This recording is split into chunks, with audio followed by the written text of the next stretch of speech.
Shut up and sit down.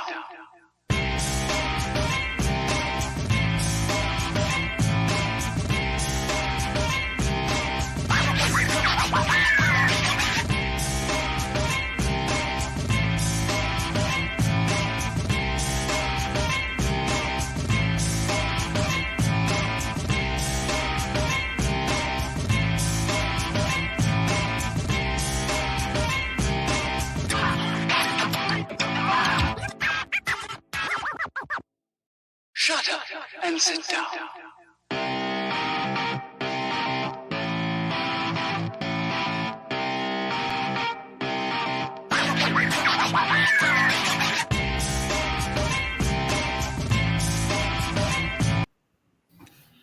Hello, good evening, and welcome to another episode of Build, Paint, Play. I'm Dave. Greetings, programs. I'm Jake. Today we are joined by the fantabulous photographer of much renown, Chris Schmidt.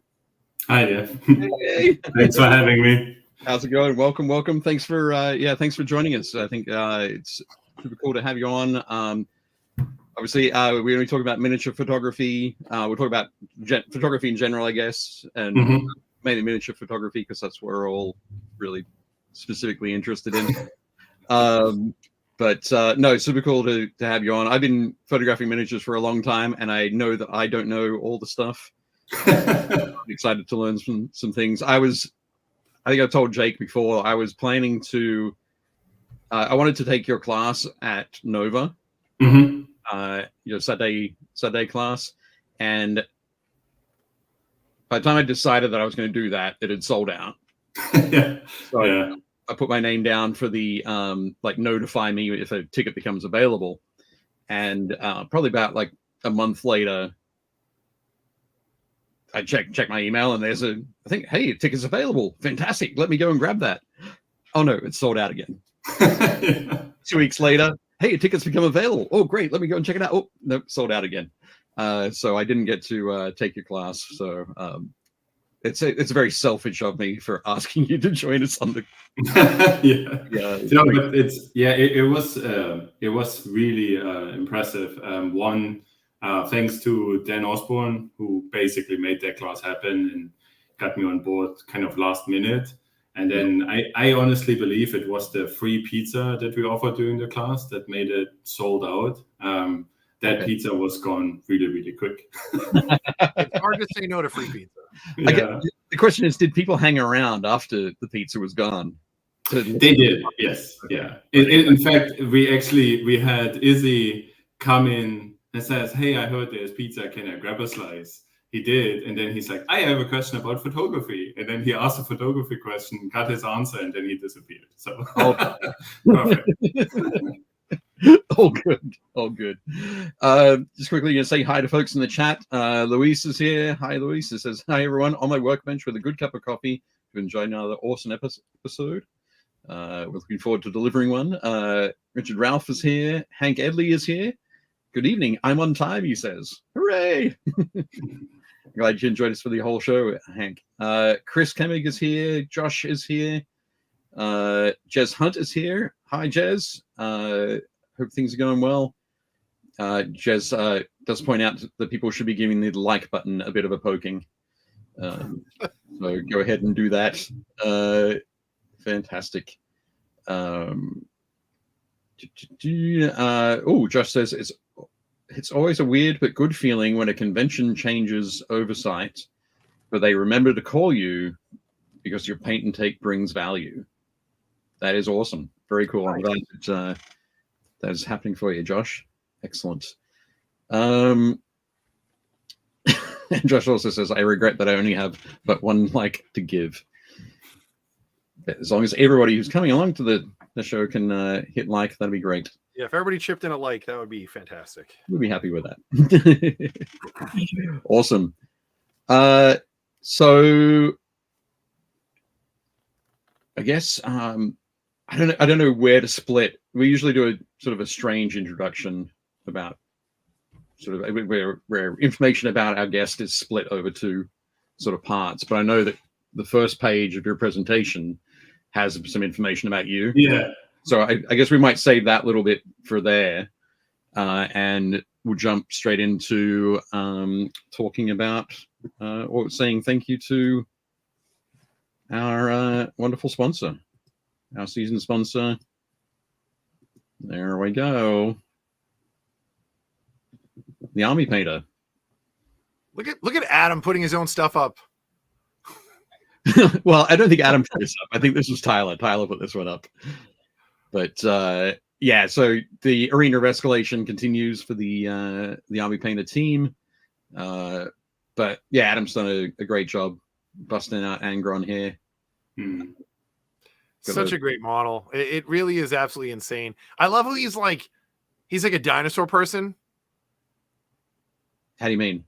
Like Angron is literally a dinosaur. He has a crazy tail and like cloven hooves and like bat wing. Like he's a dragon guy. Okay. Right. It's like, oh, you're a Primarch, right? He's like, no, now I'm a Dragon Man. You're like, oh, that makes sense. I'm no longer human. Dragon Man is so much better. But yeah. But Adam's done a great job here, and some excellent progress from all the team there. So you can go and check out the Arena of Escalation. Down in the links below, have a link to the Army Painter page, and also there is like I said, I think it's an affiliate link kind of thing. If you're interested in picking up some stuff from the Army Painter and your local hobby store doesn't carry it, we're always going to say go to your local hobby store first. But if they don't carry it, check out the link in the notes below so they know that it came from us. Cool. Jake, hobby. Most of my hobby was another hobby. I was telling Dave right before we went live. I got myself a new blocker and catcher for hockey. So I am super excited. This would have been a crazy amount of money, and I basically got it for about half price. So I'm looking forward to using this stuff tomorrow night. I'm going to be wearing the glove most of the show tonight, just because I'm trying to break it in. I have a game tomorrow.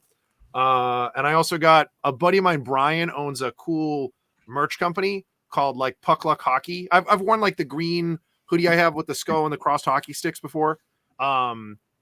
He made some really cool. I needed a new jersey because like this gear is different than my other stuff. So I was like, hey, like, do you have anything like in these colors? And he's like, oh yeah. So he sent me a new jersey. Yeah, this is him. This is his stuff. So he always does like, he always includes like cool stickers and stuff. So I got all these like rad stickers that were like thrown in. That's awesome. So they were all thrown in with my order. So I have a new jersey and stuff. So if I can tomorrow, I'll try to get some photos of me wearing. Yeah, this is his logo. I've worn this sweatshirt before. Right. Yeah. Oh, that's cool. Yeah, but his stuff is great. So I got a new jersey to go with it, but I'm looking forward to it. I also started going through the 40K stuff. Like I said, I was going to last week. I'm parsing out my collection and going through stuff. And I sent some pictures to Dave. Like, that's like the first box of like the 14 boxes I have to go through. So, right. But it looks like some of them are going to go to a good home. Dave's going to get some. I got to tell Dave and Steven about some of the other ones and see if those can go to good homes. But yeah, it's nuts. Jez. So these are leather. Yeah, this is the good ones are all leather. And my favorite part about these ones is they are handmade in Canada. all the lower end stuff is all made overseas. All the like the top end stuff is all still made in Canada. But yeah, like the palm's all Nash leather, and then this is all like, I don't know what they call it. It's like sport leather stuff, but the inside's all like leather as well. It's nice. It's really good. It's a little heavier than some of the newer gear, but the nice thing about Brian's is it lasts a long time. And I was showing Dave this. That's the coolest part. It's got the air thief like the eyes. Right. So when I cover up the puck, like all you can see is the eyes, like him giving you the dirty look, like, hey. But no, I'm excited to use it tomorrow. I can't wait. And I'll let you know more of the 40K stuff as I find it, Dave. Yeah. You'll need to take a whole bunch of photos, I think, Jake, and send it to Jez because he's super curious about hockey gloves now. Really? Okay. I mean, well, there's tons of stuff you can find out. Jez does leather working for a living, so but in the UK. Jez, message me on Facebook, and I'll walk you through all of it. I've been playing for a long time. So I'm going to take this opportunity to say hi to Mick Palazzi, who's saying morning all from Australia. We've got Alan from New Zealand has also joined us. Dave Hummel is here. Hello, hello. Welcome, everybody. And Dave Hummel says, how about that then? Had to throw it in there. How's she going, eh? Excellent. Cool.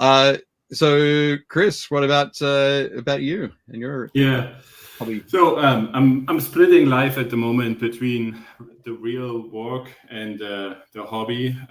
So one thing is I'll be going to San Diego later tonight, actually, for a conference for work. To come back, paint a couple days, drive to Seattle, fly from Seattle to England. Actually spend a couple days in London and in Nottingham. I'm going to Warhammer World. And then gonna fly from there to Italy to attend the Monte San Savino painting competition before coming back to Seattle. And then over the American Thanksgiving, actually go to Canada to visit a friend of mine, Clayton, who's also a painter and a photographer. So we're going to do some pictures of bald eagles who come down from Alaska during that time. And there's an area like 50, 60 of those eagles just basically sit next to each other. Oh. It's a fantastic opportunity. It has to be cold enough and that all the leaves fall down so you can actually take the pictures through the empty trees. So that's the next 3 weeks, 4 weeks are basically just roaming around in the States and Europe and Canada, and then getting ready for Christmas at some point. Yeah, so that's the part work, part hobby. Because of that, there are a few things that I'm painting up right now. I focus more on display painting. So the one that you see right now was actually a piece for Nova, and it didn't get fully finished in time due to some work stuff. So I'm still refining it, trying to get better, figuring out what I want to do with the piece and what I can learn for the next one. So yeah, that's one of the items. Excellent. Let me switch on. So you sent me a couple of work in progress photos, which are all super cool. Well, I have that problem is I get an idea. I'm very driven by colors, and I say, oh, I want to try color composition and see how it works. So this one was going into steel. How can I make the goblin a very poison green, yellow green, ugly green?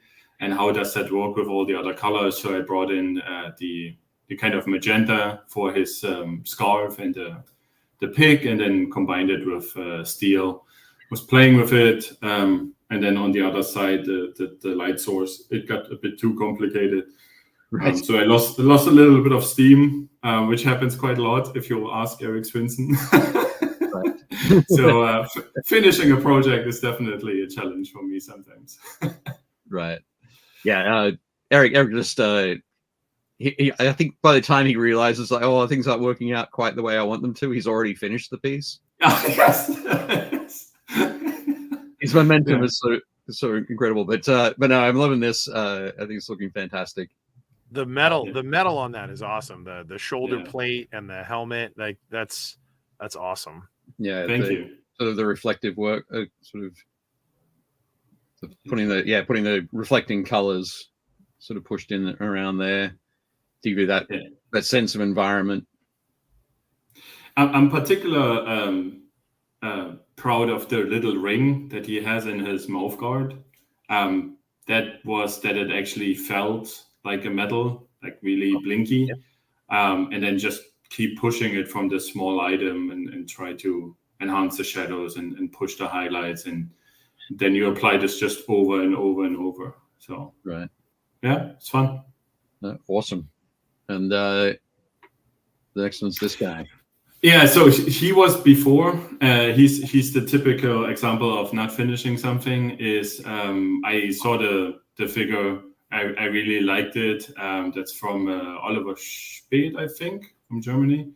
And I liked the armor. I was just playing around with colors. As you can see, it's the same color composition as on the Goblin. So I tried things out, what works, what doesn't work, and then I applied that on the Lucas Pina bust and pushed it a little bit further. But because of that, I didn't finish this one, and that continues on until I finish something. Right. Yeah, no, this is looking fantastic, and as far as the bust goes, I'm loving the like the ravens. Yeah, on there. it's really crows. The crow actually picks his brain, and there's a piece coming out of his skull, like a maggot or something like this. Right. And it's super detailed. It was a bit tricky to really find the right position that crow connects between the sword and the head, but the sculpt is fantastic. Yeah. No, it's amazing.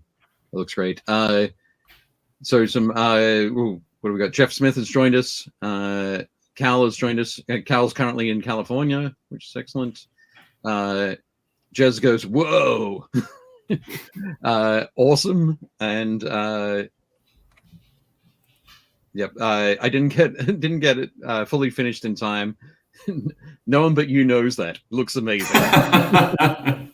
Yeah, that's true. Yeah, our standards are the highest. Yeah. And Mick Glassie says that's great. Yeah, absolutely fantastic.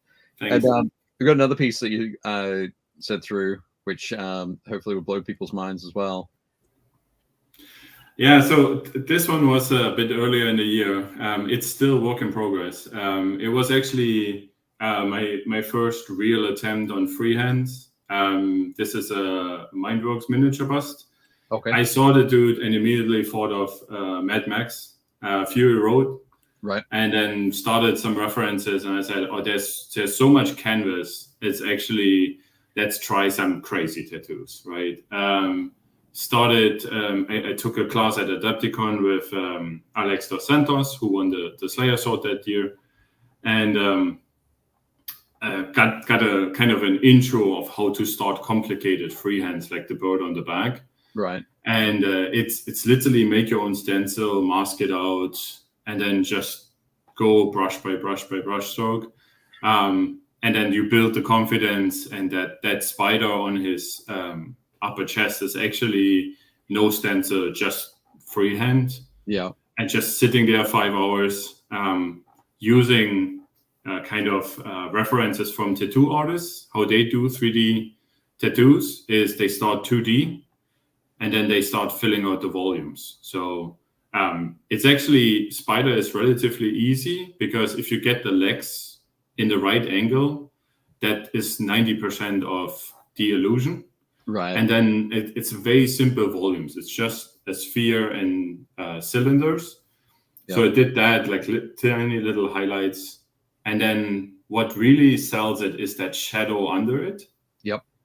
And yeah, that's awesome. Yeah, that took maybe 30 minutes. That's just connecting where the body would be, and it makes such a difference, right? So it was a really fun exercise. I really enjoyed it. And once you get like one, you want to do another one, and I spent like days looking up Russian prison tattoos and what they mean. And I noticed he said the star. Exactly, and he has only one star, not two. Right? Yeah. There's, if you watch the movie Eastern Promises, where they talk all about that great movie. Yeah. So it's just doing this, and then the 13 is more from the Mexican cartel side, and all the tattoos and all this kind of stuff. So yeah, it was really, really fun. I really enjoyed it. I think I spent 2 weeks just, hey, what other tattoo can I put here and refine and all that kind of thing. Yeah. So guys, if you want, make sure you book now. Chris is going to be opening his own tattoo studio. He did this. One of the great things is that I have another friend called Jake, who runs a Games Workshop store. He has a like a Black Widow spider tattoo with that same 3D look, three-dimensional look with the shadow underneath. And so when I saw that, it was like, it's just like Dave, Chris did it. Fun. Yeah, he did. He must have. The eye is actually more difficult than the spider and the bird combined. Wow. The eye was, because we understand the eye so quickly that anything that is wrong immediately stands out. And if that eyelid is just a little bit too wide, or not the right contrast, immediately your eyes know something is wrong. Right. With the bird and with the spider, they're like, I get the general shape, and therefore I'm okay with that. But if it is an eye, it becomes very, very tricky. And then the beams around it are symmetric. And I spent, I think, double the time just on the eye, trying to get that shadow under it, trying to get the lines correctly. And I'm still not 100% happy with it. I would do it differently a second time. But it's amazing that what looks like a lot of work is actually straightforward. And then what looks fairly simple is actually the one where you spend most time on. Yeah. Oh. But it does look amazing. Absolutely. Oh, Brett Abbott has joined us. Hi, Brett. Yeah, just said, Hunt says, bloody hell, that's ridiculous. Louis says, wow, I love the tattoos. Looks awesome. Amazing work, says Brett. Great minis, says Cal. And Jez says, the RIP on the shoulder is giving Rogue Trader Marine graffiti vibes. Oh, yeah, for sure. So, fun story. It's not. It's actually a reference for the computer game Days Gone, where you play the zombie apocalypse and you run around as a biker. And the people that went crazy, they have this. I think they're called Rippers, if I remember it correctly. Okay. And they had all these tattoos, and they put that with blood somewhere. So as I was painting it, I was playing it. I was like, I'm just going to throw that in as a little reference. Yeah, nice. That's cool. Awesome. Well, that was great. Thanks. Awesome. I like that. Cool. That back tattoo makes me want to make like a banner. That could be like a Space Wolf banner or like a... Yeah, that'd look great. Yep. Could be a good White Scars banner as well. Yeah, for sure. Yeah. But awesome. I, on the other hand, painted up some Trench Crusade minis. So like 2 years. What faction are these guys? Because the big guy in the back, I didn't even see him on the Kickstarter. So these are the Trench Pilgrims. The Trench Pilgrims. So originally, like 2 years ago, Mike Franchino had done a piece of artwork for that big guy at the back, and James Sheriff sculpted it and ran a Kickstarter for it. And then Kickstarter went well, and he added a bunch of different designs based on more of Mike's art. And while they were he was going through the process of fulfilling that Kickstarter, it was like, wow, there's a great response to this. Maybe we should take this further. We should turn it into a game. So he started talking with Thomas Pirinen, who wrote More Time, brought Mike and Thomas together, and they started talking, and they're going through and developed a game that like the beta test rules are currently up online for free. But yeah, they launched a Kickstarter earlier today that I linked in the notes below. They weren't sure how it was going to go. They knew that they had a chance of doing something pretty crazy. I was looking at it going, okay, there are 15,000. There were over 15,000 people signed up to like be notified when the Kickstarter went live.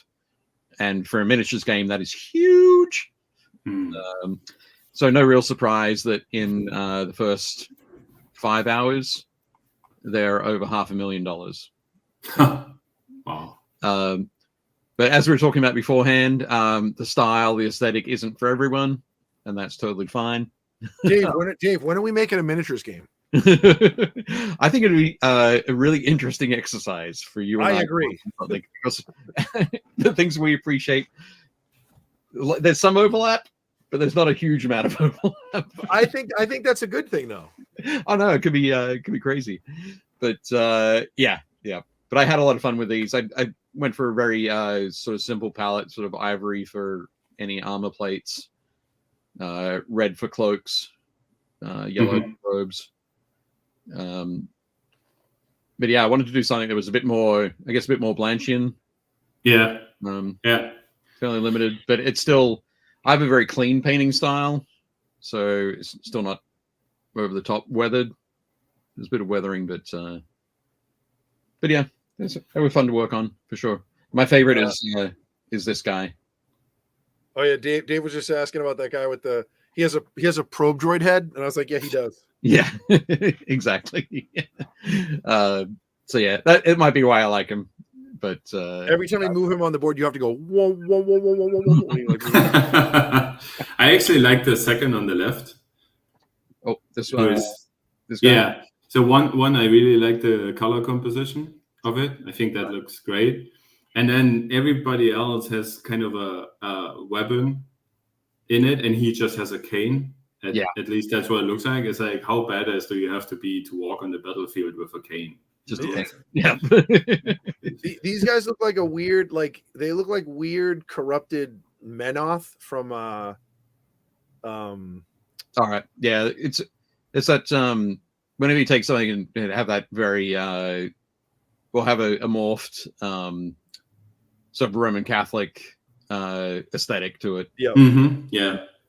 It's like weird pointy headed church. Yep. Yeah. So yeah, was it the Consulate of Menoth or the whatever it is from War Machine? From War Machine, yeah, that's what they look like. Yeah. Like if you had made them white with like that royal magenta, I would have been like, this is Menoth. This is a Menoth. Right. Absolutely. Yeah. But yeah, they were fun to work on. They painted up pretty quickly, so that was really nice. Cool. I've also been doing some more work on some Trench Crusade. That's the game. There's a link in the notes below. When I took this photo, the screenshot yesterday, there were 14,389 followers, but before they launched at 2:00 today, they were up over 15,000. But yeah, as I said, over $500,000 at the moment, and it's running for 2 weeks. Pretty simple, straightforward campaign. But yeah, go and check it out if you like that aesthetic. Yeah, right now they're at almost 3,100 backers. Yeah, they've been doing a pretty crazy job. So, what I've also been painting up, trying to clear my desk. So, working on some more of my Fallen Stars. So, getting some of my plasma gunners happening. What weekend is Monty Sansevino, Chris? November 15, 16, 17, I think. Okay. Cool. Yeah. That same weekend, I'm going to be in Houston playing in a Inquisitor 28 weekend, sort of campaign weekend. Cool. I've been painting up some additional guys for my warband because I heard that auto guns are pretty cool. Mm-hmm. So how many do you have to paint? I've got them all done now. I just got to stick some tufts on there, but so I've got like 10, I think. 9 or 10. Oh, okay. Well, that's not bad. Maybe next year Army Painter will send Dave and I to Monty Sansevino. That'd be great. That would be awesome. I love that.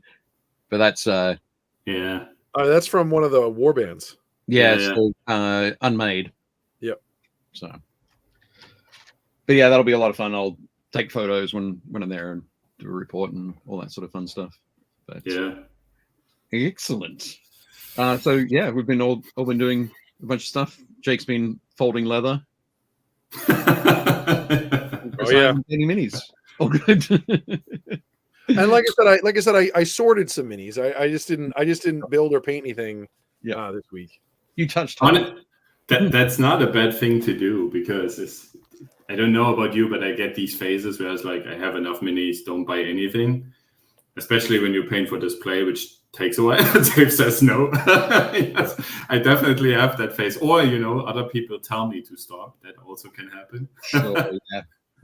And then comes the phase of like, I just learned something that I couldn't do before, and now I buy every miniature that goes in that direction because I was avoiding it. So my stack doesn't have any of those. And then you go in and it's like, I just bought 10 dwarves because I feel confident painting hair and beard now. Right. And so there's like just one package after the other, one dwarf and another dwarf and the next dwarf, and it's like, yep.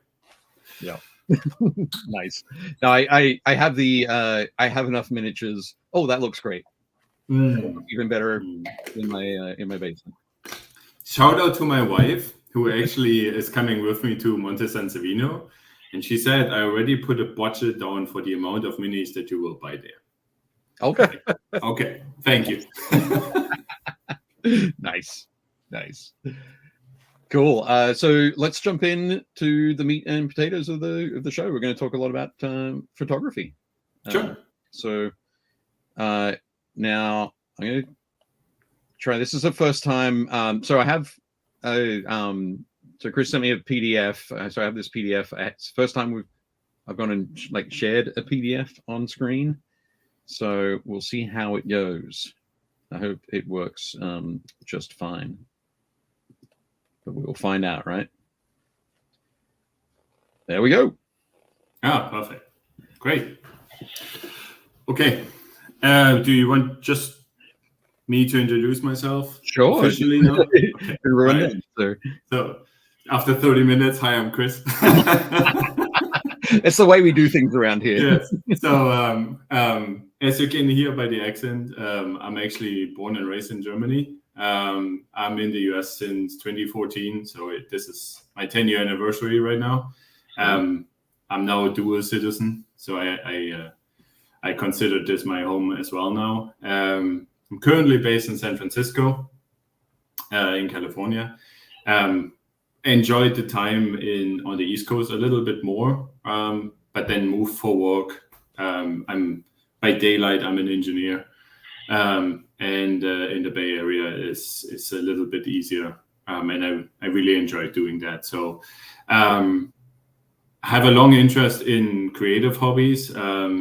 Started with Photoshop, and then during the video game phase, started getting interested in 3D design. At some point, started sculpting.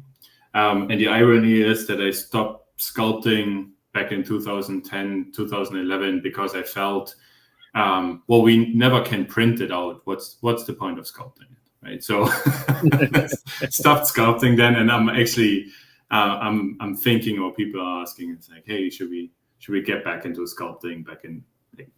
Might be interesting. And somewhere on the way, I picked up photography. My wife actually does a lot of photography as a hobby. And she kind of took me under her wing, explained a lot of stuff to me, and we did many tours together, just traveling, both photographers, trying to learn it and capture certain moments.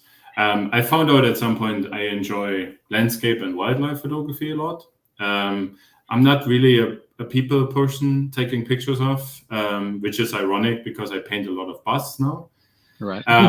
But it has to do with I don't want to talk to strangers and kind of go in and say, hey, can I take a picture, kind of stuff.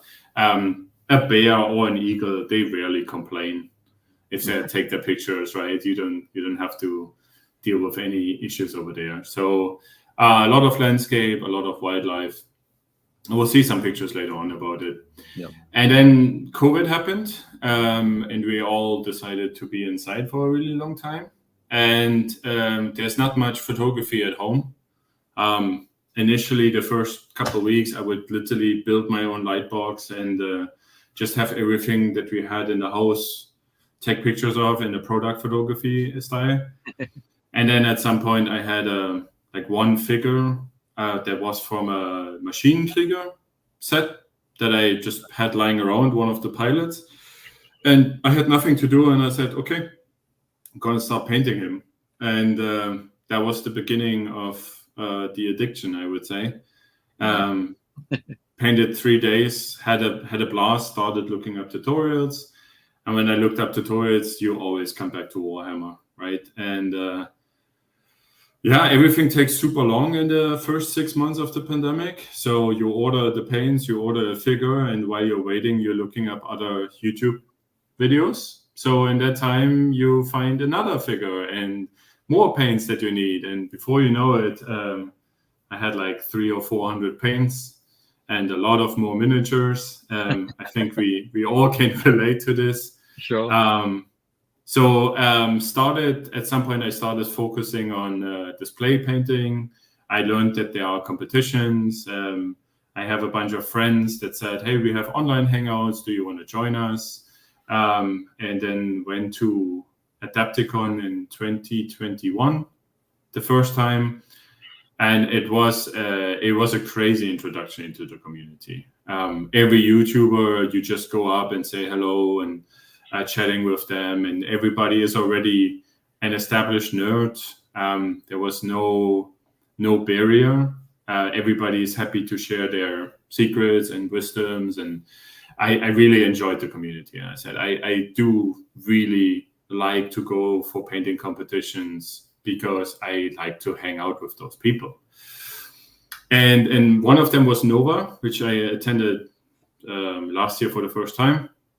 Yep. And somewhere on that point, we were talking about photography, and we were talking about rules of thirds and all these kind of things. And we all had 1 or 2 beers too many.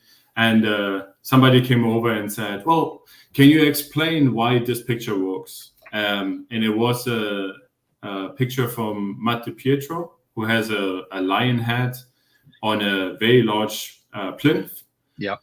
And it looks initially like he breaks every rules. And well, we had a few beers, so we were like, okay, let's break it down and draw the lines and put the golden ratio in it. And it actually showed that everything was designed that your eye gets drawn to the eye of the lion. Right. And that was the beginning of the class. That was a point where a lot of people said, oh, this is really interesting. I didn't know that. And I always thought, hey, you guys are all much more experienced than I am. I'm sure you had, all this experience with photography because your pictures look all great. And then more and more people asked and said, hey, would you be interested in teaching and telling a class? And I saw that as my opportunity to give something back to the community, right? So many people helped with me getting better as a painter. I just wanted to help in helping people getting better at photography. Cool. And that was the start. And then Dan Osborne and I met, and he said, oh yeah, I really like that. Would you mind putting this together? And that's how we started. Right. So that was the beginning of the class. As you said, it was very well received, which I'm very happy and very thankful about. We're going to do it next year again. That's the plan. And we're trying to extend it a little bit more because it seems a very important topic that people can learn about. Yeah, absolutely. Sorry, I realized here are some of your wildlife and landscape photos. Yeah, as you can see, not a single person inside. Yeah, that's. There's got to be a dude in here. Yeah, fair enough. But yeah, that's fair enough. The trick is to actually take the picture so well that you can see him as you zoom in. But yeah, this everything comes with its own challenges, right? You have the color compositions in the landscape. Animals don't wait for you until you take the picture, so you have to plan a little bit ahead. Fast-moving objects like a hummingbird or the planes. We get Fleet Week in San Francisco. They were just here. Yep. So taking pictures of the Blue Angels is something is extremely challenging as a photographer, right? I think I have 1 or 2 pictures later on in the presentation. Sure. If you want to jump on the next slide, you can actually see that was my pictures of miniatures in the beginning, and I felt honestly quite embarrassed. I was like, well, people expect you to, do a little bit better than that. And I was at that point that I started taking private classes with Eric Swinson. And I felt like he was very polite about it, but I felt really, I'm not able to capture the work in progress, right? I want to get better at painting. I don't want to get better at photography. So I sat down every time and I used this lesson as, what can I do different? What can I do better? What am I doing wrong? And I started searching into, I clearly have the right camera. I clearly have the right lenses. It must be something that I'm doing wrong. And then if you go on the next slide, you can actually see this is how it is now, right? And this doesn't happen overnight. It's basically a step-by-step. But you can see on the miniature on the left and the miniature on the right, they're not even finished. Right? The one on the right still has the tape around the plinth, so it don't. Right? And that's but still, it already gives us a certain feeling, a certain vibe. And I had to be careful at some point that the pictures don't get too good, right? Because again, I want to improve as a painter, not as a photographer. So I found the right setup that works without editing images. So I sent them without touching anything up.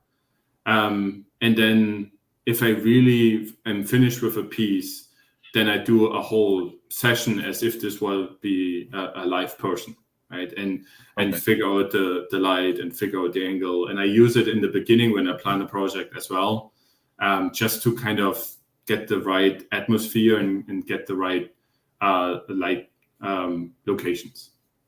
Right. Excellent. So quickly, Jez Hunt says, wait. You've only been painting for 4 years? That's skill level. Have you made it back to the dark powers or something? It's like any other hobby, you know, the amount of hours that you put in and pushing yourself.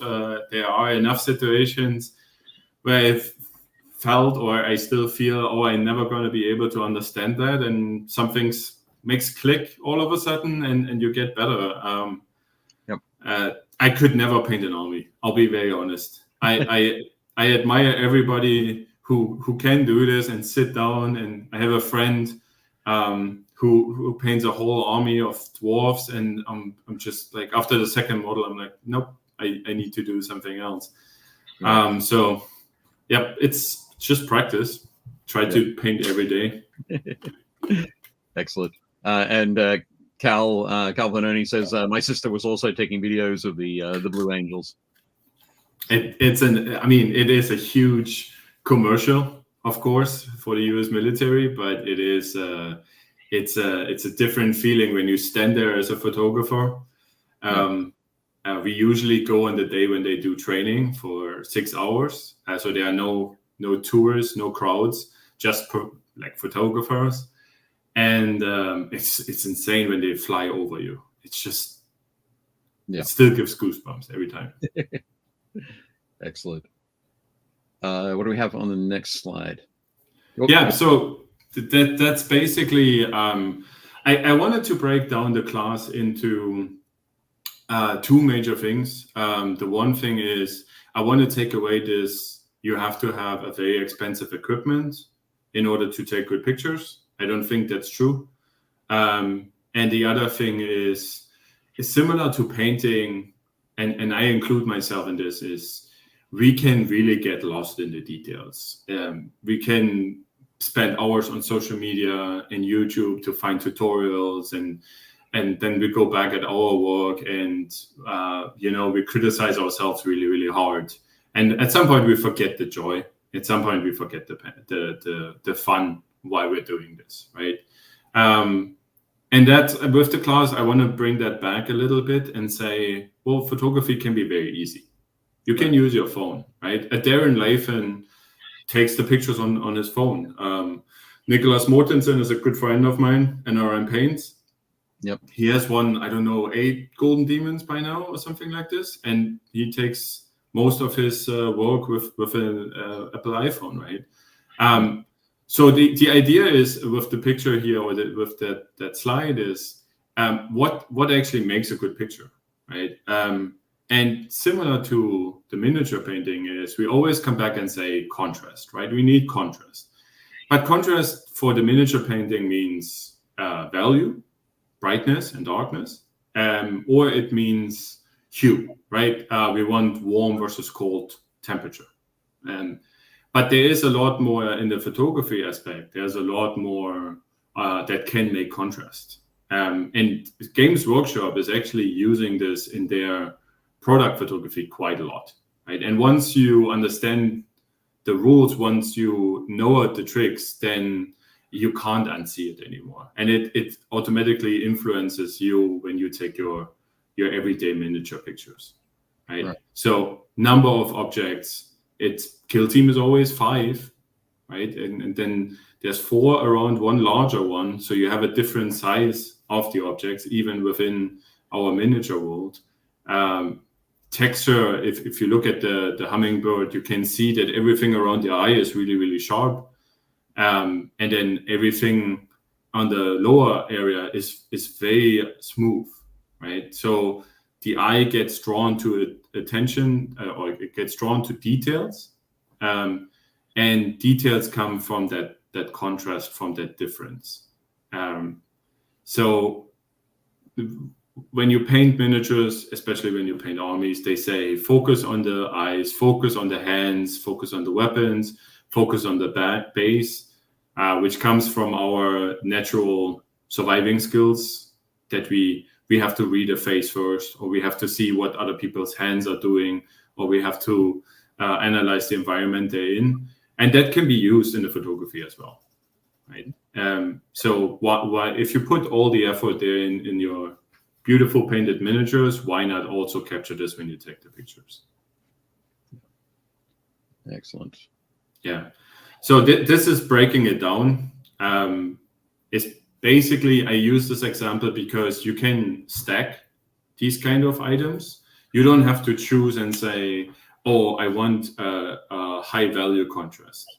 You can actually stack all these different features on top of each other and say, I want to use the texture because it's a tiny bird. Everybody knows that a hummingbird is very small. So I wanted the attention towards the eye and all these tiny, tiny feathers that he has there. And that's why around the eye, this is in focus, versus the larger body is relatively boring, air quotes, right? So I don't need much details in there. I want every person that looks at the picture gets drawn towards the eye. Yeah. And then in the second one, you can see that is basically the leading line is always drawing towards the eye, right? I actually tilted the picture in a way that his beak is actually towards one corner of the frame, and then you can draw the leading line all the way down into the other side, and they meet at the eye, right? That's intentional.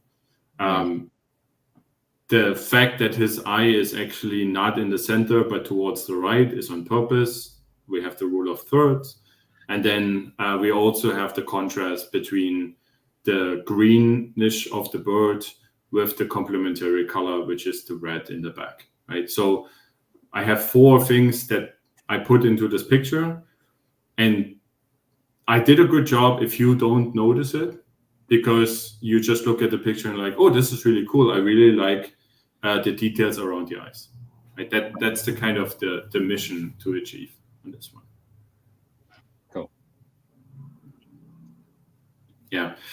So then one of as I was putting together the class, I kind of thought about myself, and I could relate to how difficult is it to take good pictures. And I try to analyze it and understand why is it, even for people that have a good experience with photography, why is it so difficult to take miniatures, good miniature pictures? And the major reason is that the phone cameras are actually optimized for people, right? A lot of people buy new phones because they want to take better pictures, influencers or selfies or family vacation, all these kind of things, right? Rarely anybody takes a phone and says, oh, I want to take a very close picture of a bear. Right. No, nobody would have that kind of idea. Hopefully. Yeah. Hopefully. But it can be, or if we stick with the example of the Blue Angels, it's also very tricky to take pictures of hummingbirds and jet fighters and stuff like this with a phone, right? We understand that we need a different equipment for that. And for miniature painting, because they're small, we think, well, the phone is perfect for that. It's actually, the phone is optimized for people, and specifically for the faces of people, right? So we want vibrant colors, we want smooth skin, we want sharp eyes, and then the background is supposed to be blurry so it doesn't distract from looking at the face. The miniatures often don't have that fulfill this kind of criteria. The only exception is bus. If you take pictures of bus, I think that's on the next slide. The phone is actually fantastic on that, right? Because even when you take a picture with your phone, there is an algorithm behind it. There is image processing behind it, right? Unless you really switch everything off, which is not by default, there is some sort of optimization, image optimization running in the back.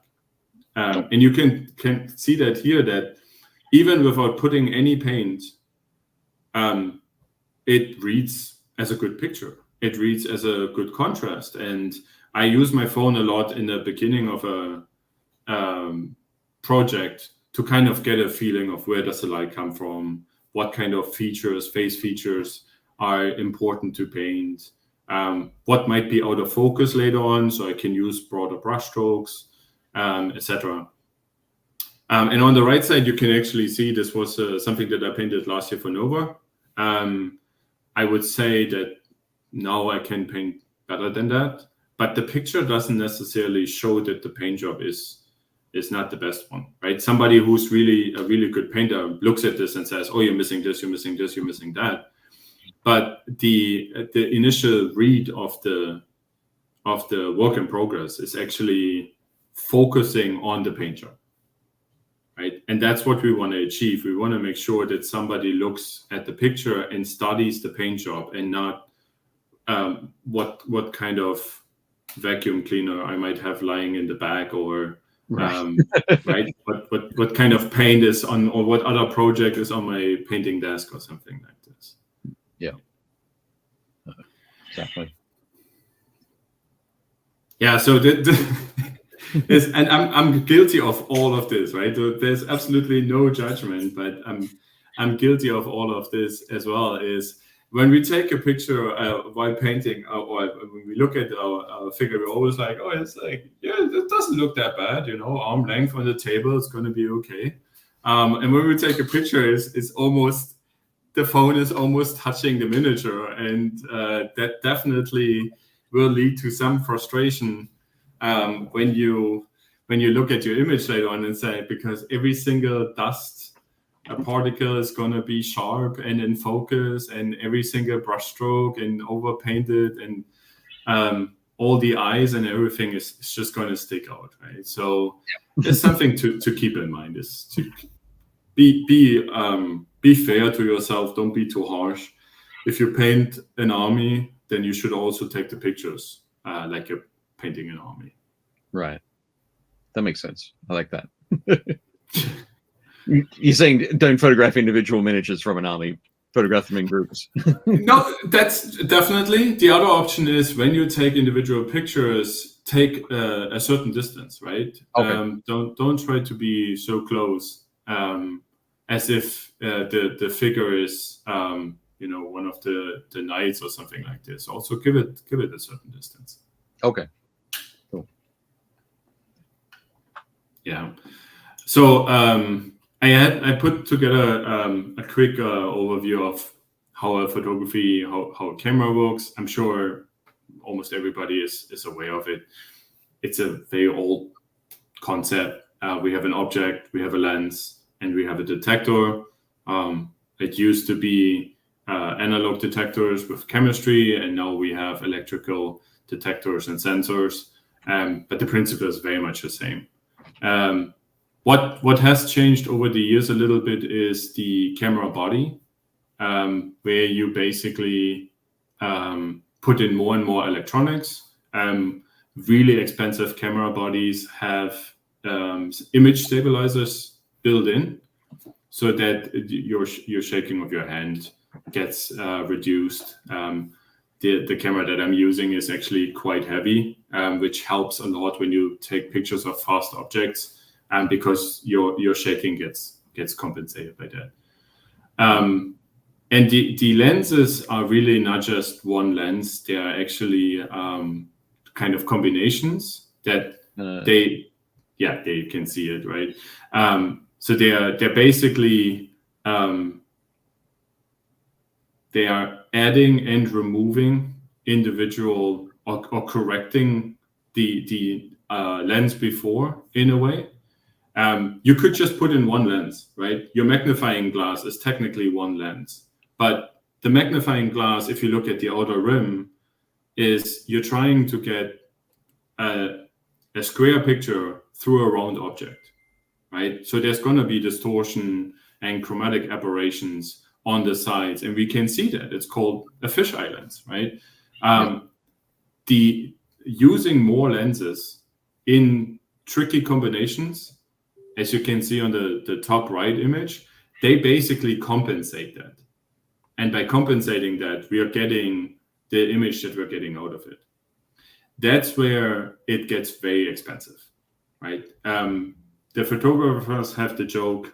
They say, get your kids into photography, they won't have money for drugs. Right? Just like Warhammer. Yeah, just like, exactly. So I have two very expensive hobbies now. But that's where you really pay the money in, is that the lenses that we have in our phone cameras are the same that we have in our photography cameras, but the material is different, right? The one for the photography camera, they are made out of glass. They have special coatings on top that are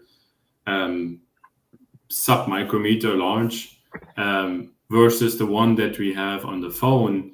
It has to compromise. It has to fit in a pocket. It might last only for 2 years or something like this.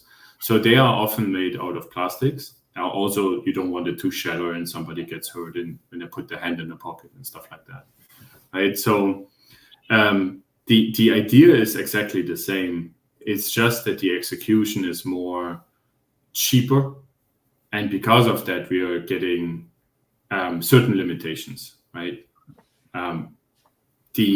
A full photography camera allows you to switch lenses. With the phone, that's a little bit more difficult, right? Okay. So there are things that we can do with the phone that the phone is not designed for us. It wasn't made and said, hey, by the way, you can now take pictures of your miniatures with the new iPhone, right? So there are some tricks that we can use. A lot of them come from product photography. For example, if you take pictures of an army, switch into a landscape mode. Because if you take a picture of a landscape, what do you want? You want the background to be sharp. You want the foreground to be sharp. And there's usually some sort of a compression that happens in the picture because the object is in a very far distance, right? If we apply that to an army, we have troops in the front, and then maybe larger vehicles or terrain or other pieces in the back. And so switching from a portrait mode into a landscape mode tells the phone, I'm prioritizing a larger field of view. I'm prioritizing multiple objects and not just one single one, right? Same goes for bus, that switch into portrait mode helps automatically make the background blurrier. If the background is more blurry, the picture automatically focuses on the details of the bus, like the face and whatever you painted on this one. Right? At the same time as you're talking, I'm looking for the landscape mode on my phone. Yes. And so every phone is a little bit different.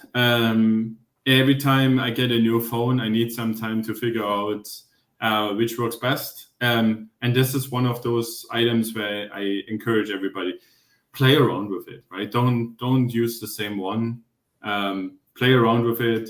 And next time you take a picture of a different miniature, maybe it's a tank, you might use a different setting that you never thought is going to be a good one, right? Keep I like in that mind. little, I like that Sorry. little clip-on third-party lens. That's kind of cool. Yeah, they use that a lot for product photography. So from some of the influencers, we can actually learn and use this for our projects as well. Cool. Is there any lens that you would suggest for that kind of thing, or for the phone or for the camera? for the phone for these third-party lens kits? I think I put the source up there. No, it's Leica's iPhone lenses. Oh, okay. Yep. I personally don't use them. I rarely take pictures of on my phone. It's usually my camera in situations like that. Sure. But it's not super expensive. Play around with it. Try it. It's a good idea. The other thing that I keep encouraging people is, if you don't know which camera to buy, or you might not have the financial capacity to buy a camera just for using this for miniatures, you can rent cameras and you can rent lenses. And it's for, like, B&H does it. There are local stores where we did that before.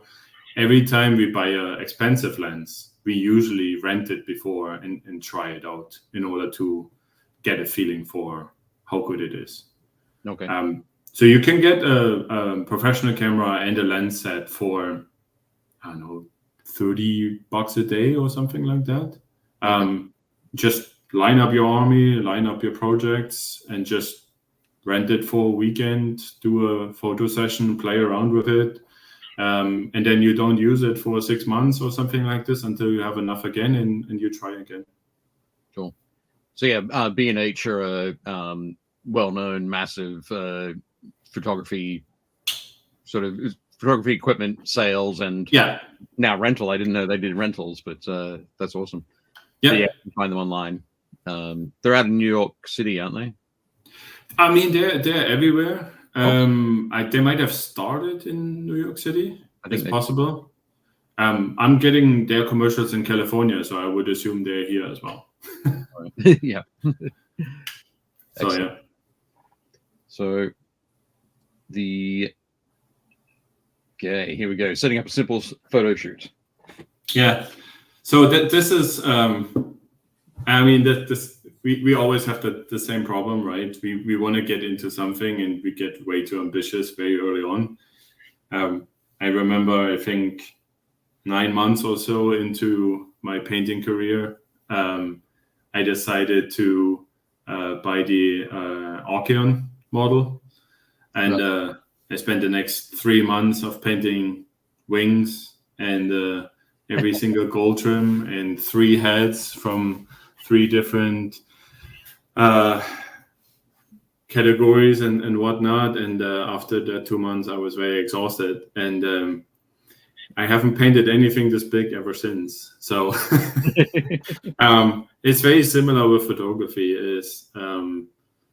We can get lost in, I need to add lights and I need a camera and I don't have a studio set up and maybe I need a light box and people using a ring light and all that stuff. It doesn't have to be complicated. It's just your painting lamp or any other light and a phone. Yep. There's going to be a limitation to it. There's going to be, at some point, it's not going to be good enough. But that's okay. That you shouldn't worry about this in the beginning, right? In the beginning, you should sit down and say, hey, I want to take the pictures. How can I get the next pictures better than the ones before? Right. So the setup that I recommend is, if you go on the next slide. Oh, sorry. Yeah, no worries. It's just a light source. Painting lamp is great. I really, if you have the red grass painting lamp, I'm a huge fan of them, taking pictures with them. But in general, your painting light is good. Take your phone upside down so that you don't have that angle from the camera onto the model. Because if you take it upside down, you can always lift it up, right? But if you already have it up, you can't go lower than that.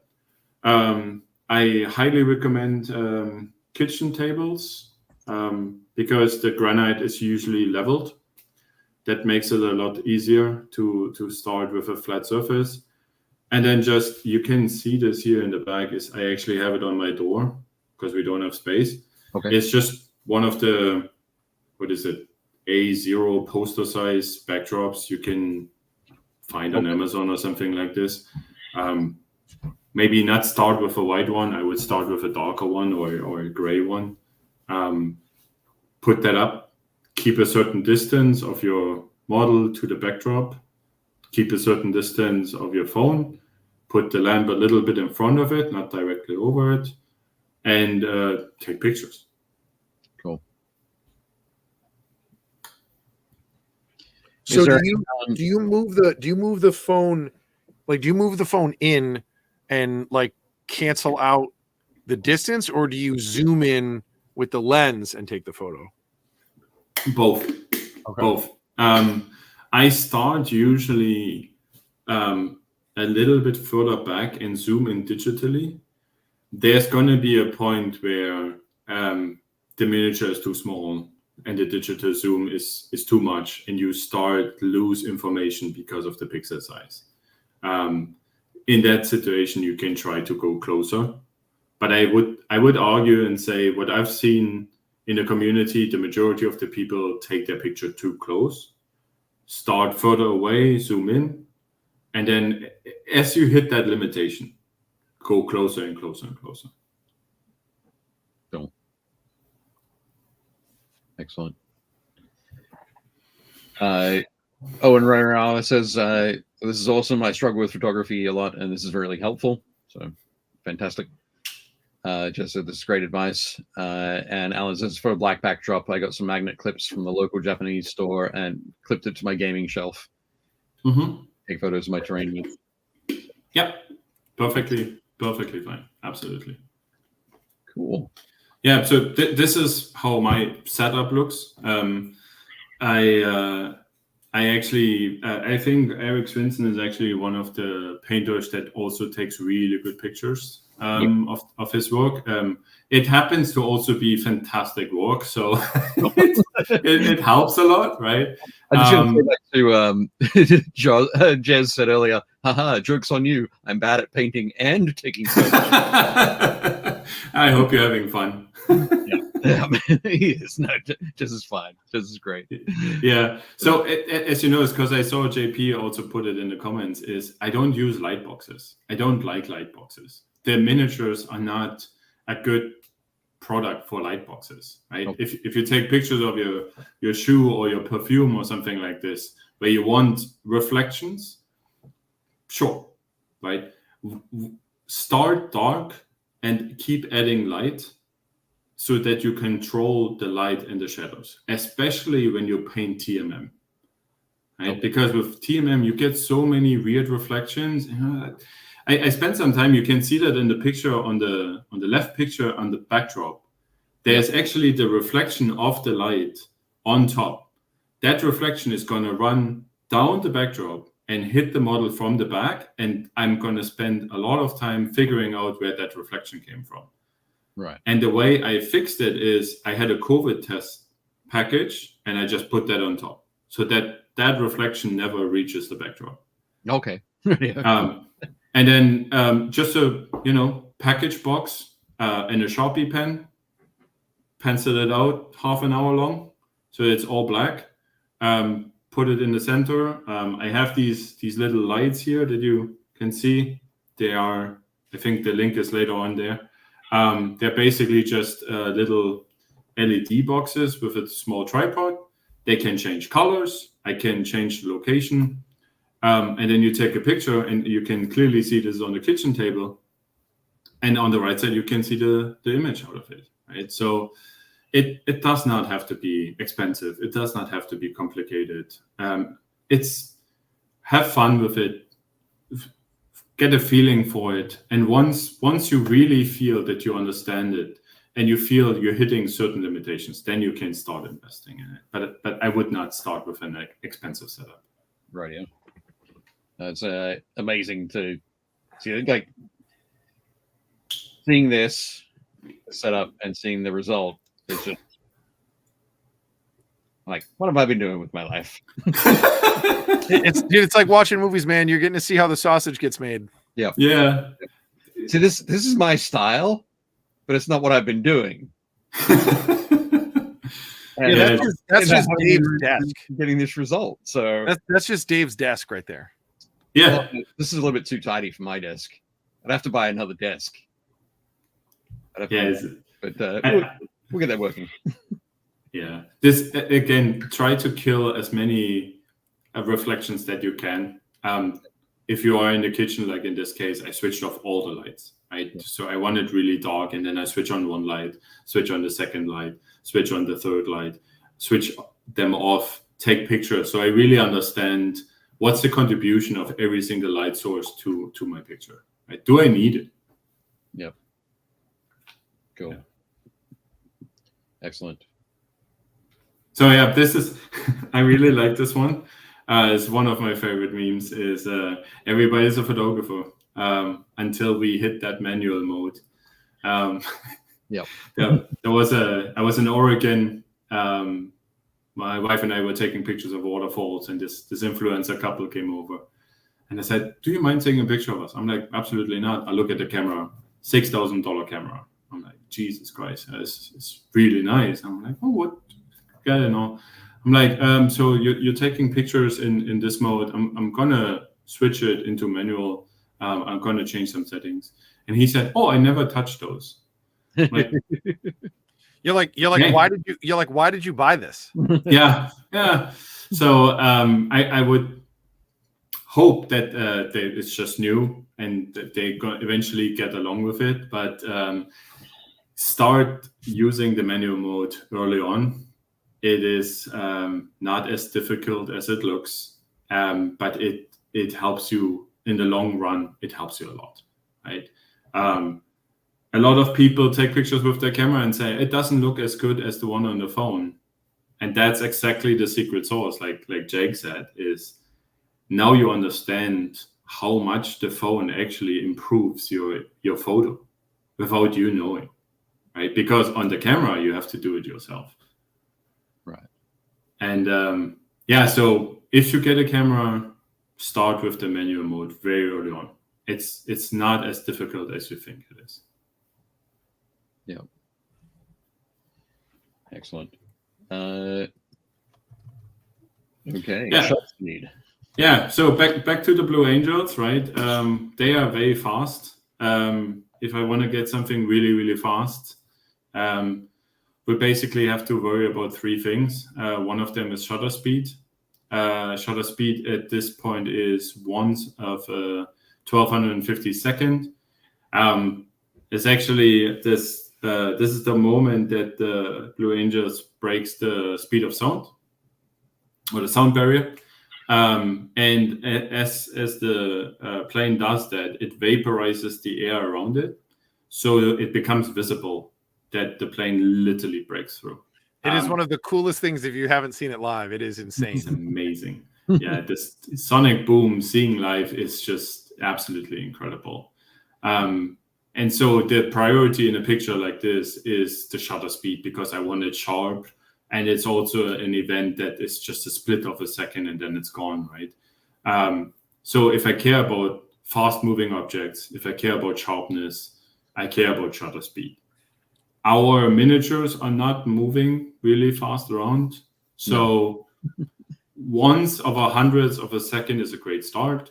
You can actually switch your phone into manual mode. There are apps for that. And then you can control the shutter speed by yourself. And this is, everything is just about where should I start, right? So this is a good starting point. If you use different lenses, usually if I have a 400 millimeter lens, I use once over 400. If I have a 200 millimeter lens, I use once over 200 and so on. And that removes just the shaking, just holding the camera. I rarely use a tripod when I take pictures of my miniatures. I like to do it handheld. Okay. It just takes forever to put up the tripod. Yeah. So as long as you follow these rules, it's relatively easy. Okay. Cool. Yeah. So this is the second one. I don't want to go too much into theory and bore everybody, but it's literally just defines how much is going to be sharp and how much is going to be blurry. You can see this in the lower right. This is basically if I want the forest and the elk and the flowers be sharp, then my F number needs to be really, really high.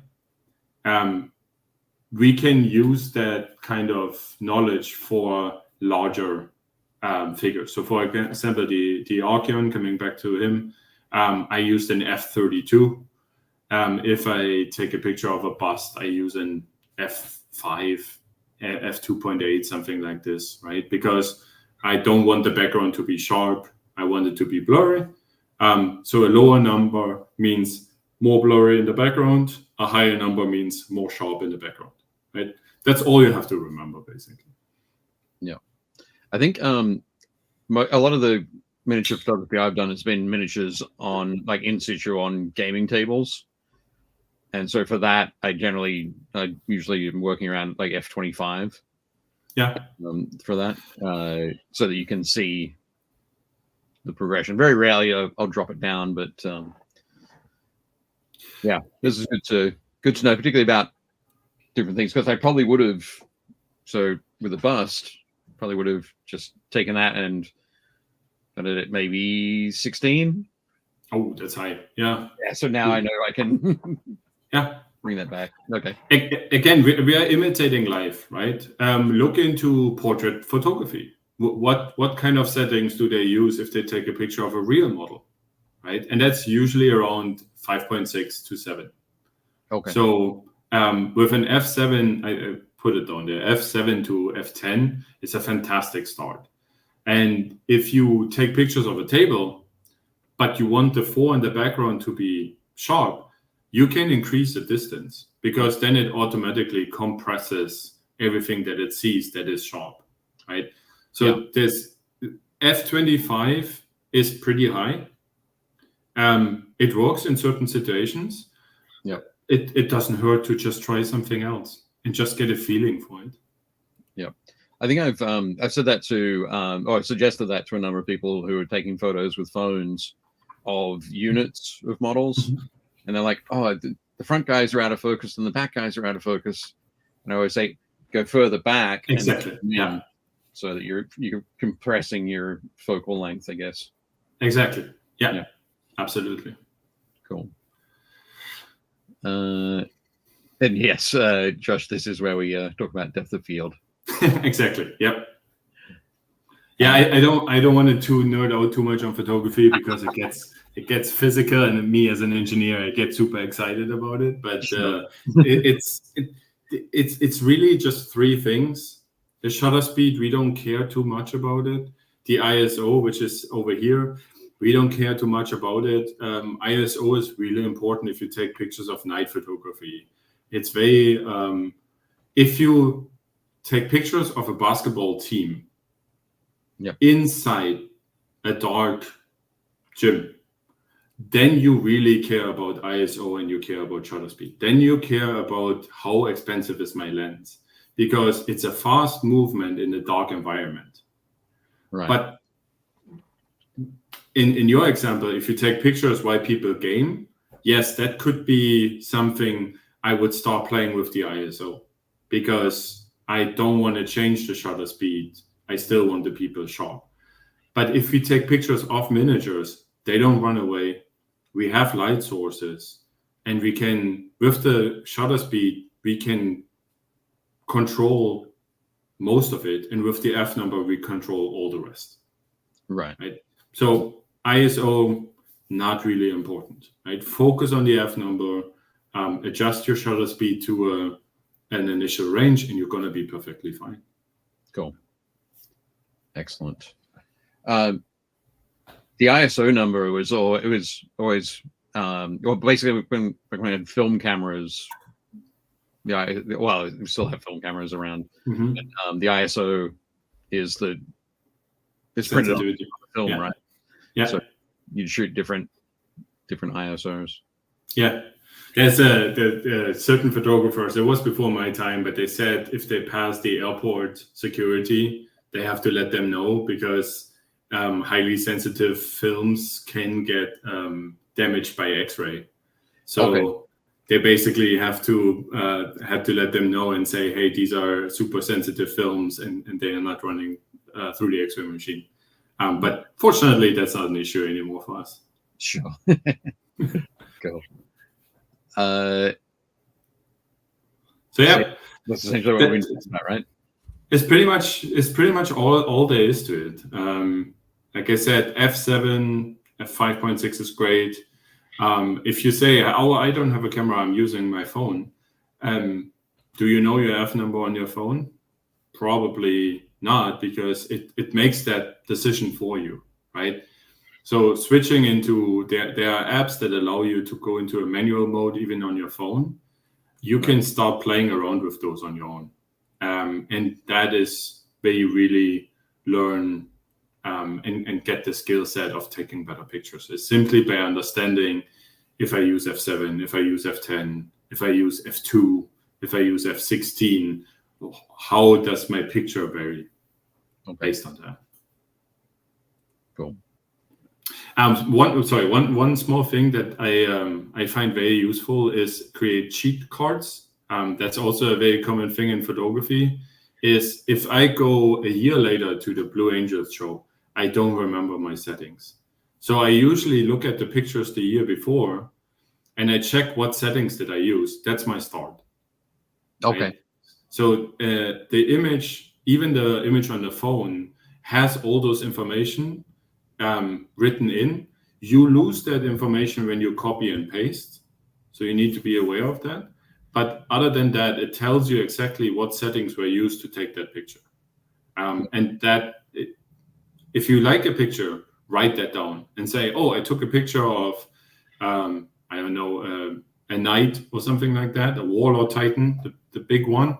I found the settings that worked.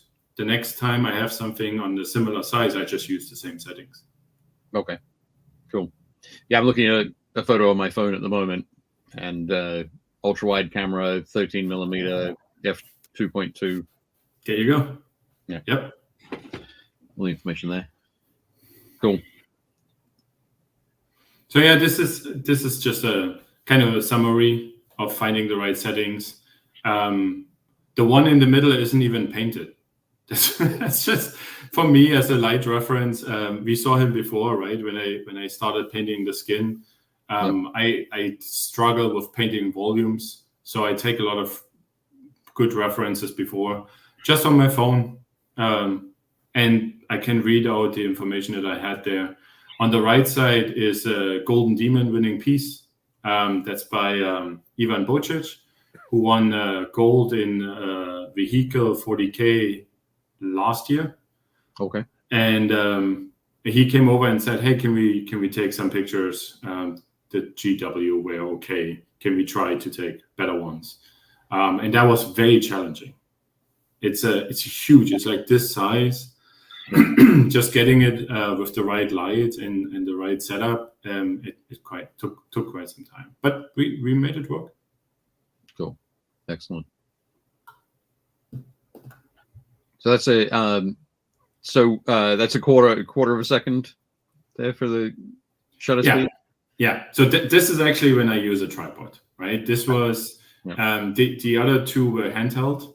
For this one, I needed a tripod because the figure is so big that the light just doesn't reach everything, and then I don't know if you kept the slide, and I actually broke this one down, why it is photographed in the way it is. I might have. Let me find. Oh. No, it's okay. So the tricky with this figure is, where's the head, right? We talked about leading lines and contrast, and where's the head? The head is hidden under this giant armor on his back, right? So I need, when I take the picture, I need the viewer to be drawn towards the head and not towards a gun on the top. So his head is actually following the rule of thirds, and it's exactly 1/3 down, 1/3 to the left. And you don't even notice it, right? But that's where I start posing the picture first, and then I arrange the light sources around it that make it interesting and point out all the features. This is painted in TMM, so that was a challenge to eliminate reflections that I didn't want to have, simply by adjusting the angle of the light. And so in the end, I was happy with that, and I had to adjust my camera. There was nothing else I could do about this. So we said, okay, in this case, let's use a tripod and use 1/4 of a second because everything else fits. Right. No. Excellent.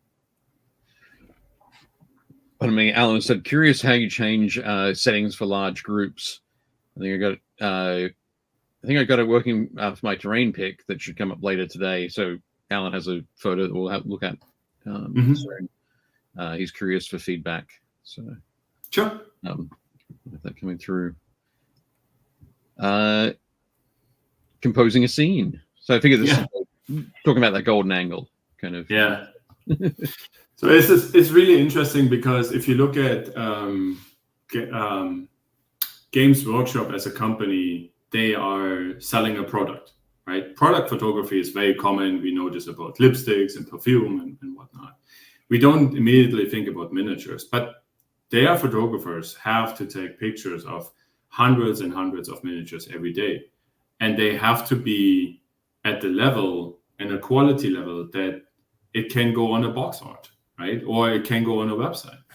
And I have the highest respect for the photographers at Golden Demon. I think they're improving every year. They're not always getting it right, but it is also very, very challenging to take so many pictures of such good paint jobs in such a short time. And that's why when they design a product at Games Workshop, they already have the photo in mind, and that is the golden angle, right? So they have that so much in mind that they even post it on their website and say, how can you take better pictures of your miniatures? Every miniature that you have, you can take in your hand, look a little bit from the top, and just rotate it, and at some point it makes click. And at some point, like you had that, don't ask me, is it an intercessor? The Space Marine that you had before? Oh, the Hellblaster, yeah. Yeah, Hellblaster. If you keep rotating him, at some point, you're going to see, yeah, it's right. Nobody takes a picture from the side or from below. There's always going to be one angle, and that angle is always a little bit high. There was this rule that the distance of the rim needs to be the distance to the back of the base. I don't remember that in detail, but they literally have a very specific ratio and a specific angle where they say, well, this is where the miniature looks best. Right. And you can see that here in that picture, right? If you look at the tank from kind of what we call a frog perspective, or like a eye-to-eye perspective, it looks very flat. Right. From a bird perspective, just moving the camera a little bit up, it's the same paint job, it's the same angle. It looks so much more interesting. Right. Yeah. Yep. So you've done nothing different, but more people will comment on your paint job or will interact with your paint job because they get sucked into the picture.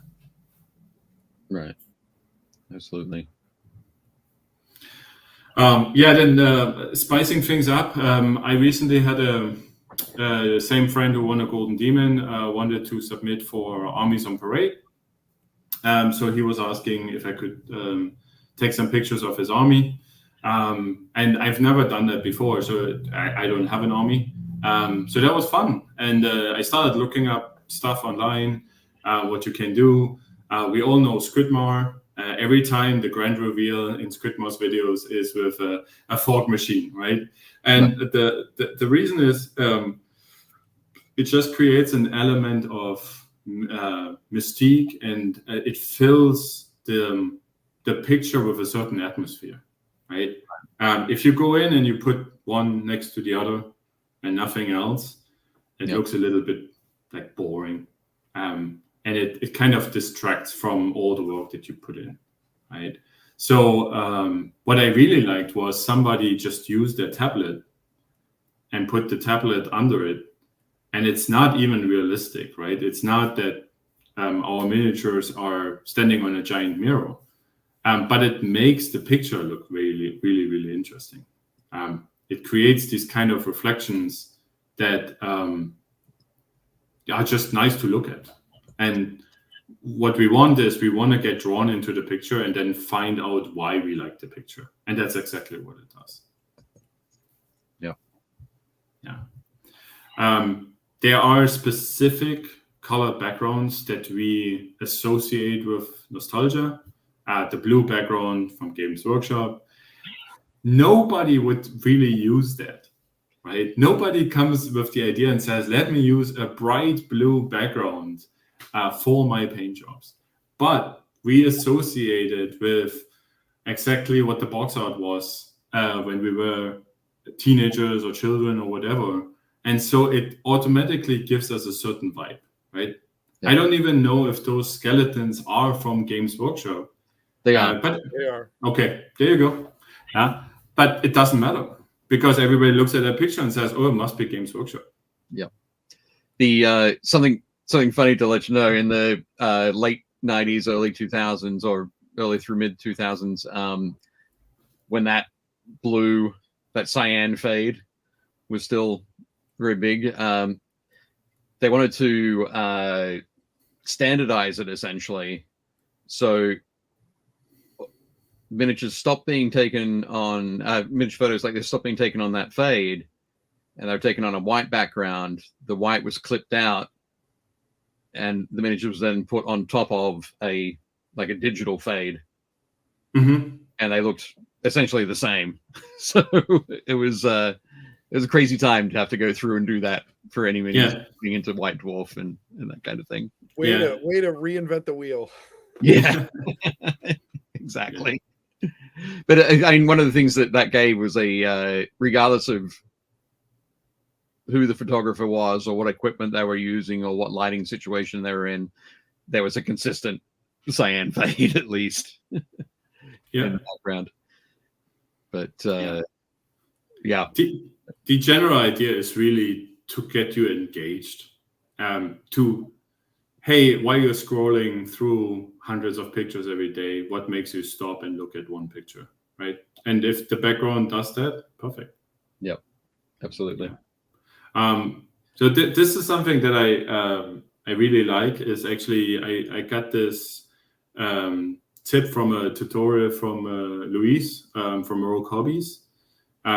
She used to work at Games Workshop, and she had multiple jobs. One of them was doing the photography, and she uses these LEDs that I showed earlier. And I have one here, and they come with this nice softbox on top, so you can diffuse it. Right? Yeah, it's just a diffuser, exactly. And the advantage with those is not only can I change the intensity, I can change the color. And the picture on the right is literally just two of them, one being blue and one being red, and I can use them to plan my project, right? So this is just prime black, and then, hey, if I have an OSL, if this goblin is close to a fire, how would that look, right? Or if you think about painting something for cyberpunk or any kind of sci-fi, you want magenta light source and you want a blue light source. If I arrange them in different locations, how would they highlight the different features of the figure that I'm painting? Right. They are also super useful for army shots. I can put them on the side and have like a distant light source coming from one angle that just makes it more different, more interesting, so that not the whole army looks in the same color. Right. Oh, you can find them online. I would highly recommend them. They're quite good. I'll check those out. Oops, sorry, I just went the wrong way. There we go. Just quickly, Jez Hunt says the reason for goblin green bases and loads of red back then was to make them show up in photos, wasn't it? Yeah, pretty much. I was going to say no. It was two different things. One, they wanted a standardized kind of thing, and because all of their all of the gaming tables and all the tables they were photographing miniatures on were green. Oh, this is like pre Necromunda. They're all on green, so it became the standard thing. So it was even written in codified for Games Workshop stores. All miniatures had to be on goblin green bases. And the red was the story I've heard on it is that Alan Merritt was notoriously colorblind. Had a particular color blindness, and so the painters would come to him and say, "Hey, Alan, how does this look?" And he goes, it needs to be a bit brighter in some way. So they'd go away and they'd paint something on it red, and come back and he'd go, "Yep, that's it. Looks great." Okay. So they just then moved into everything would have some bright red in it somewhere. All wood became red. Yeah, for fantasy stuff. But they're the stories I heard. So I find these kind of little stories amazing because with the weathering stuff, we learn a lot of the weathering from people that paint planes and tanks and submarines and stuff and we take whatever we can use for our things and sometimes not even worry about the rest. It's just, it looks good, we'll try it. And then we do the same with other hobby sections. Photography is no different, right? It's like just some sort of a semi-knowledge, and this looks good, and once it looks good, everybody does it the same. Don't even worry why it works, and that's absolutely okay. Yeah, it's definitely the way that we take it. But yeah. So this is follow the composition rules. This is a heavy slide, right? Don't bother about it too much. Just Google it. You can find a lot of inspiration from Google searches in general. An example is if you paint a giant or you paint somebody who's really, really muscular, like an orc, for example, and you want to take pictures of it, look up how photographers take pictures of bodybuilders. Right. Because they want their muscles to be very dominant and well-defined volumes and stuff like that. It's just one of the major reasons why they oil up their muscles so the highlights gets actually reflected harder. And you can learn a lot from it. And then with the LEDs that I showed before, you can basically set up a mini studio and just play around with it and says, okay, I have one figure or a bust or a monster or something like this. And I just want to play around with these kind of rules and these kind of composition elements and just see what works for you. I guess the same thing there would be then talking about if you're taking photos of terrain or of buildings, ruined buildings, you look at what do architects do, or how do architectural firms show off their pieces. Okay. So very often what happens is we are coming back to leading lines, right? Leading lines is always like Chris Soar is amazing at leading lines. He's when you look at his art, there's sometimes a spiral that basically takes the eye all across the piece until it ends exactly where you want it to end, right? So when you take pictures of an army, when you take pictures of your projects, building a little bit of a story about it can come from these compositions, right? And if you add terrain elements, you can use them not only to tell the atmosphere story, you can use them that they lead the viewer into a very specific point, and at that point you put your miniature. Right. Awesome. There's gonna be so many different ideas. Yeah. So coming back to this is what I mentioned earlier is use a few of those rules. You can see the rules of third in order to basically point out the head. Yep. If you notice the base isn't even in the lights, right? We can't see the end of the, because there's no information that is needed for the viewer, right? Everything that the viewer needs to know happens at the top. Yeah. And on the right side, you can see that the figure doesn't have eyes, but I put the line exactly where the eyes would be. So the fact that she doesn't have eyes makes it scarier. Right. But in order to make her that scary in a picture, I have to follow the rule that the eyes land on this leading line that you see there, right? So you can see the rest of it is really the symmetry of this fold that comes from the hood, top of the hood, all the way down to the face. That is exactly the symmetry of the picture. Right. That's because of these elements so close to each other, you immediately get drawn into it, right? You don't care about the plinth. You don't care about that I never finished the paint job on the abs or something like this. You're just like, oh, the horns look really good. Or I like the red hair, right? Or the face look good. You can't even see the face, right? The cloak is a little bit more than base coating, but the picture speaks to you. Yep. That's amazing. So yeah, that's the other thing. As you can imagine, as every one of us, when you start painting, you watch a lot of tutorials, and one of the ones that I really like, besides Squidmore with his grand reveal every time, I find that quite funny, is not just Mecha and JM, Marco Fisoni. Super nice guy in person, but he really has that element of how can I put them into an atmosphere? How can I put them into an environment that the paint job is supposed to reflect? And you can see he has this backdrop with the bamboos, but it's not sharp. So the eye knows it's a bamboo. The eye knows, oh, they're supposed to be in a forest.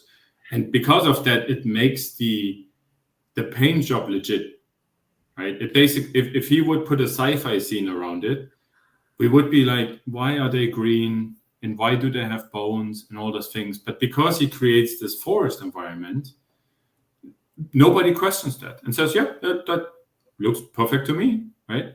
And that's comes with the composing a scene. On the left side, you can see this was Nicholas Mortensen. He actually won gold with this at Golden Demon. He arranges all of them around the center character. Nice cross, perfect. You can read from top to bottom. The flag hangs over the whole base, the whole plinth. Right. And if you would put that flag carrier at the bottom, that flag would cover the whole area, right? Yep. So he uses it as a very clever element and says, I can read the silhouette of the guy holding the flag and the flag without any context, without any paint. And just by looking at this, it's already like, oh, this is a cool picture. This is a really cool composition. I wonder what they're doing in that moment, right? He hasn't even put primer on it. Right. So the fact that there's milliput, the fact that there's cork, the fact that there's gray plastic, all of this doesn't matter in that moment because you keep looking at that flag. You keep looking at how they are actually set up. I thought that was a great example of, when you start, this can be a very important factor. Right. Yep. Yeah. So that's I think that's almost the last part is army photography. It's a challenge for me because I don't have one. So I like to learn and make mistakes and challenge myself. This one I found online and I thought that was a fantastic example because what the person did is he took that shot of the whole army on the terrain. Yep. And then he applied all these different rules on the individual pictures. And if you look at the figures, they have moved position, right? Murafi is standing on the top, excuse me. And then in the next picture, when he takes a picture of Murafi, she's standing on the bridge. Standing down here, yeah. Right. So there's no law that says you can't do that. They have to be fixed in the position where you took the first picture of, right? So because of that, every single picture that he took, or she, I don't know, is basically I'm composing and rearranging my miniatures for the rules that I want to use, not that the scene dictates. Right. Okay. Right. So symmetry, leading lines, rule of third, depth, everything is there. We also see the color contrast. You see the red pool with the green, I don't know what it is, shrine or something like that. And it's just, when you take pictures of your army, think about this, right? Not every shot needs to be, I arranged them once, I'm never going to touch them again, and now I just go around the piece and take one picture after the other. You can rearrange in the middle, just to make sure that whatever you want the person to focus on is actually in focus. Right. Excellent. Well, that's great advice. I forget that sometimes. Yeah. So this is talking about I love the paint job picture. Yeah. This is I keep bringing this up, and I Real life profile pic. It's so tempting. It's very, very tempting that when you take the pictures, you're like, oh, I didn't paint this correctly. I quickly smoothen this out, or the contrast is not high enough. I'm going to change the contrast in my images. You can do that, but what we're really trying to do is we're trying to remove artifacts from the photography, right? Your camera is not your eye, right? The best example is if you take a picture of a sunset, it gets dark, everybody goes home, and the photographers stay because the camera has another 30 minutes to collect light. And that tells you that the sensor is actually a lot more sensitive, right? So in the same situation here, we have to correct sometimes that the camera catches the colors brighter than they actually are in real life. That the camera automatically underexposes, and if you have the settings right, and we wanna fix that. So the goal is not to fix our mistakes or our happy little accidents. The goal is that the picture looks the same as the paint job. Right. And then if you submit that to a friend, if you submit that to a teacher or a mentor, or you submit that for a painting competition, it's very important that the picture is not better than the piece in real life. Yeah. Jez says if that was my painting, she'd have no eyes.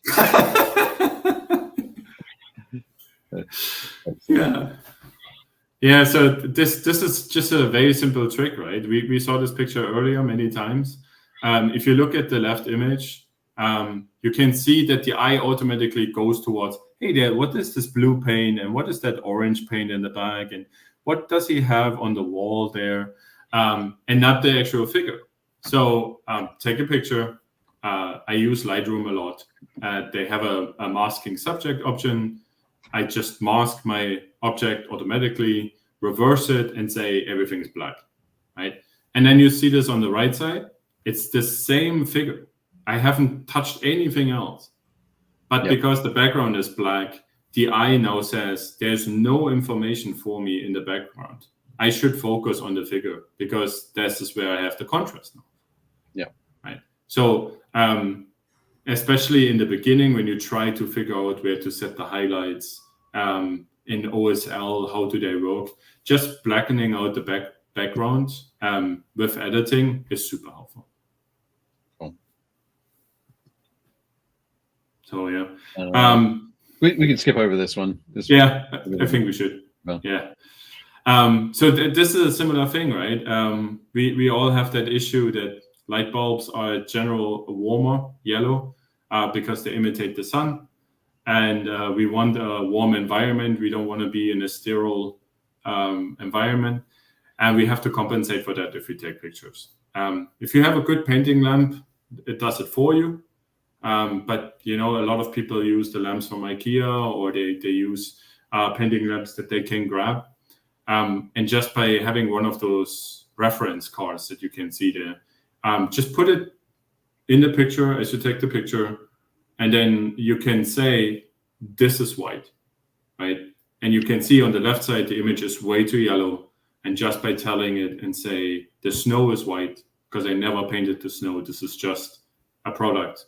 It adjusts the picture and it creates a completely different mood. Yeah. Right? And in this particular case, it creates the mood that I actually intended to paint, right? I didn't paint him as a summer figure and then the picture looks like winter. The idea was that he's in a cold, snowy environment, and the picture does that justice now. Yeah. Excellent. I think that's the final page I have in the presentation here. So yeah, I'll stop that. Wow. Yeah, I had to switch on. I got dog outside in the meantime. Excellent. That's amazing stuff. I think loads and loads and loads of fantastic information. How do you feel about that, Jake? There's a lot of technical information in there to unpack. It's a lot of stuff that, again, a lot of us are. So everybody here is some sort of geek or nerd. The difference is like, what lane are you in?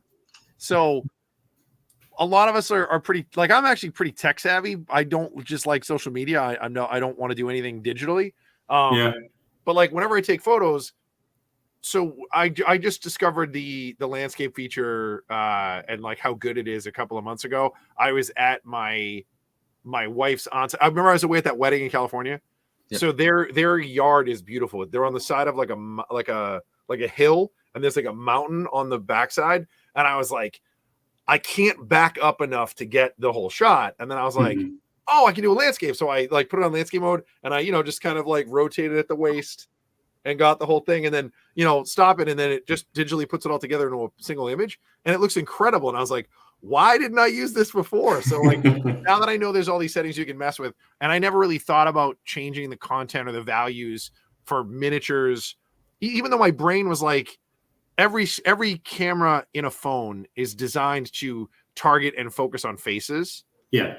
It I even though I know that, I didn't think, well, I should shut that off when I do miniatures, because my brain went, well, they're just little people. Like, wouldn't it work? And it does sometimes if you get like a Space Marine with no helmet on, if you did a good job on the face, it'll want to focus on the face all the time. Yeah. So, but again, I still didn't put together like, oh, I should shut that off and take a picture of my tank or like, the dragon or whatever. Like it was interesting to hear you kind of like break it down and kind of cut it up into like bite-sized pieces so people can go, oh, that's the problem I'm having. I mean, again, I love the idea of like having to take a photo after Dave is playing a game against John Matthews and John throws a miniature at him and Dave's like, oh, I got to change the aperture so I can get that picture coming up. Okay, got it. Bye. But yeah, for the most part, our miniatures are not moving usually. So yeah. It's a lot to take in, right? It's a high density class, and I was doing the test because the class at Nova was at 8 to 10 p.m. and I was checking who's going to stay awake through it. Oh yeah, you were like, because people were playing all day and in the general taking other classes, being exhausted, and nobody fell asleep, and I took that as a good sign, right? But at the same time, it comes back to the original part is just play with it, right? It's a lot, but everything comes from an angle of it's not as difficult as you think it is. You can take much better pictures than you think you can. And you don't have to have a $10,000 camera for it, right? Our phones are pretty good these days. Yeah. Luis just posted, I need to rewatch this video a few more times. I have a Canon Rebel T6 and I need to practice. Yeah, that's great. Cool. Well, I told you before the show that now we do some we have a quick look through some minis from our group. How are you going on time? I know you said you've got to rush off to San Diego tonight. I think we are okay. 30 minutes or something like this should be perfect. Okay, yeah. We'll definitely be less than that. Yeah. I think I didn't want to sort of speed through that too much, because it's all super valuable information, and the people who are going to be interested in it they're going to want to hear it. So no, I forgot that I have to drive to San Diego tonight. I was just having fun, honestly. I was just right now enjoying being in the hobby and both of my favorite roles, which is photography and miniatures. I could do this for hours. Awesome. That's cool. Excellent. Okay, let's jump in and check it out. So all these photos are from our Facebook group, Build Paint Play Community. You can find the link down in the notes below. Now we've got a bunch of great looking terrain here. Something I didn't mention before, though, as well. Chris's Instagram page is down in the notes below, so you can go and check that out. So Off the Planet is his Instagram account. And there's one other thing as well. I can't remember what it is. Anyway. Drop if you have any questions or you need any help. I'm happy to help. I try to answer anything that I can. Send me a message if you need any help. We can set up a call or you just send me some pictures, and I'm happy to give some tips. Yeah, that's awesome. So yeah, Alan was mentioning before. So this is the stuff that he shot on his black backdrop. I think he's got, like, detail wise, you can see all the details in the photo. I feel like I'm going to be analyzing everything based on the photography, but yeah. I guess my suggestion here would to make it a more interesting photo would be composition, looking at different ways to arrange the terrain. I honestly start with that. It's not bad. I like that sometimes we do things naturally, and you can overanalyze stuff. You can over-design something, right? I like the yellow elements, the way he put them there. This is a great example where I would have a distance between the backdrop and the terrain pieces. Yep. So that the viewer can say, oh, the terrain stops here and there's no information in the back. And that allows the camera to then blur the backdrop, right? In the picture, we can see the folds from the T-shirt or towel or whatever he has used.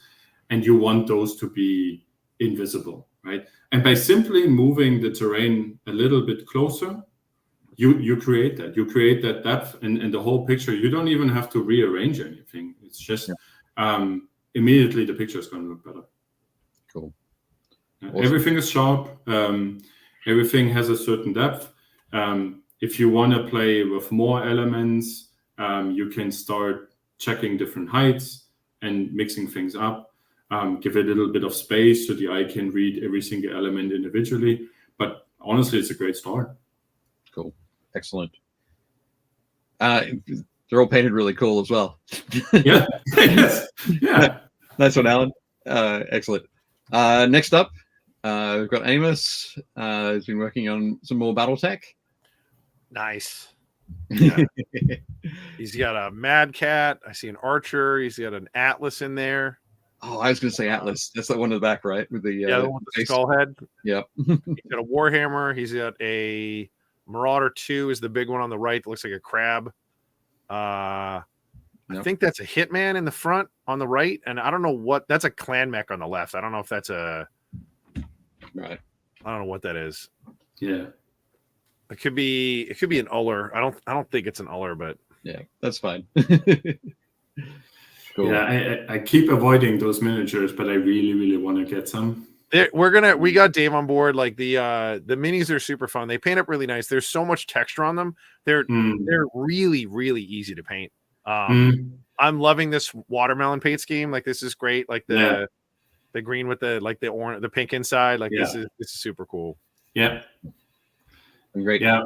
I was gonna say one thing that Amos has been having a lot of fun with is been messing around with like post. Yeah, he has all these post effects. Post effects. Yeah. Oh, that's cool. Come on, that's fantastic. Look that's at great.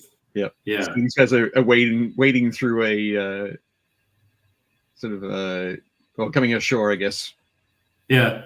See, this is an example. If you go back to the slide before, if you put the tablet under it and you create that reflection in the picture, you can easily add additional interest, and you don't even have to do the post effects. Yeah. No. That looks super cool. Yeah, he's been having a lot of fun messing around with that. But yeah, looking good. And Amos also has been working on Abaddon. Very nice. Yeah. Cool there. He's getting there. He's got all his base colors down. Yep. I think like the next step is sort of to come back and pick out some highlights on those the trophy rack and other bits and pieces. So that shading in. But yeah, come along there, Amos. Looking good. So next up, Cal, who is currently about 60 miles north of you, Chris. Okay. He's got like a mushroom man and like I don't know if that's a skeletal wolf or something, or I don't know. Maybe a skeletal saber tooth. And then I think that's supposed to be a catoblepas, which is like a camel with a snake head. Right. Or a lion with a snake head. Okay. But I've never seen these before. These are do you know who made these? I think he has two different companies. I think the Mushroom Man is from one company, and then the other two are from a different company. Okay. Right. But I forget what they were. Role playing minis. Oh. There you go. The Mushroom Man is really cool. Yep. So that weird mushroom crab thing going on. Yeah. But nice one, Cal. Along. Chris. Last week, Chris showed off the Reaver Titan here that he'd painted. One of the old armor. That's Chris's Warlord that's over there too. Yeah. Yep. But he took it to Kansas City for one of the Taking of Ferrix events. So in the post that he put up on the Build Paint Play community Facebook page, bunch of photos from some different games, and he took away Master Artificer. Oh, best of yeah. We were really proud of him. That giant. He was saying that giant like Mechanicus worm thing that's coming up out of the ground. All right. Yep. So that is cool. He posted a video that Ben and I could see of that guy carrying that thing in, and that thing is the same size. Like he's standing right next to it, so that thing is literally the size of from his waist, and it would be taller than him if it was standing up. Yeah, but it's like, I mean, it's got to be 4 feet. It's huge. Wow. He carried it in and like very carefully put it down on the table. They have all this like custom terrain and stuff. That was like a big boss you had to fight. So, wow, great stuff. Crazy. Yeah, nice work, Chris. Congrats on that. Super cool. Corey McCord joined the community group last week. I think we had Corey in the chat for the first time last week, working on some marble bases. And for this, he used the wet wipes, the baby wipes method, where you get a wet wipe, let it dry out, pull it apart, get the sort of space in between the fibers, and spray over it with primer. I still am trying that because the baby wipes that we can buy here in California, I don't know if they are more disposable or something like this. It didn't work. So you can use a dryer sheet as well. Yeah. Oh, okay. All right. Yeah, try a dryer sheet, but yeah, the ones that you can buy over here on the East Coast are also not quite as good as ones that I think you can get in. Well, I say the East Coast, I mean Mid-Atlantic here in Maryland. Yeah. But dryer sheets are another good option there. I hadn't thought on Jake. But yeah, these are looking really nice. Cool. Good one, Corey.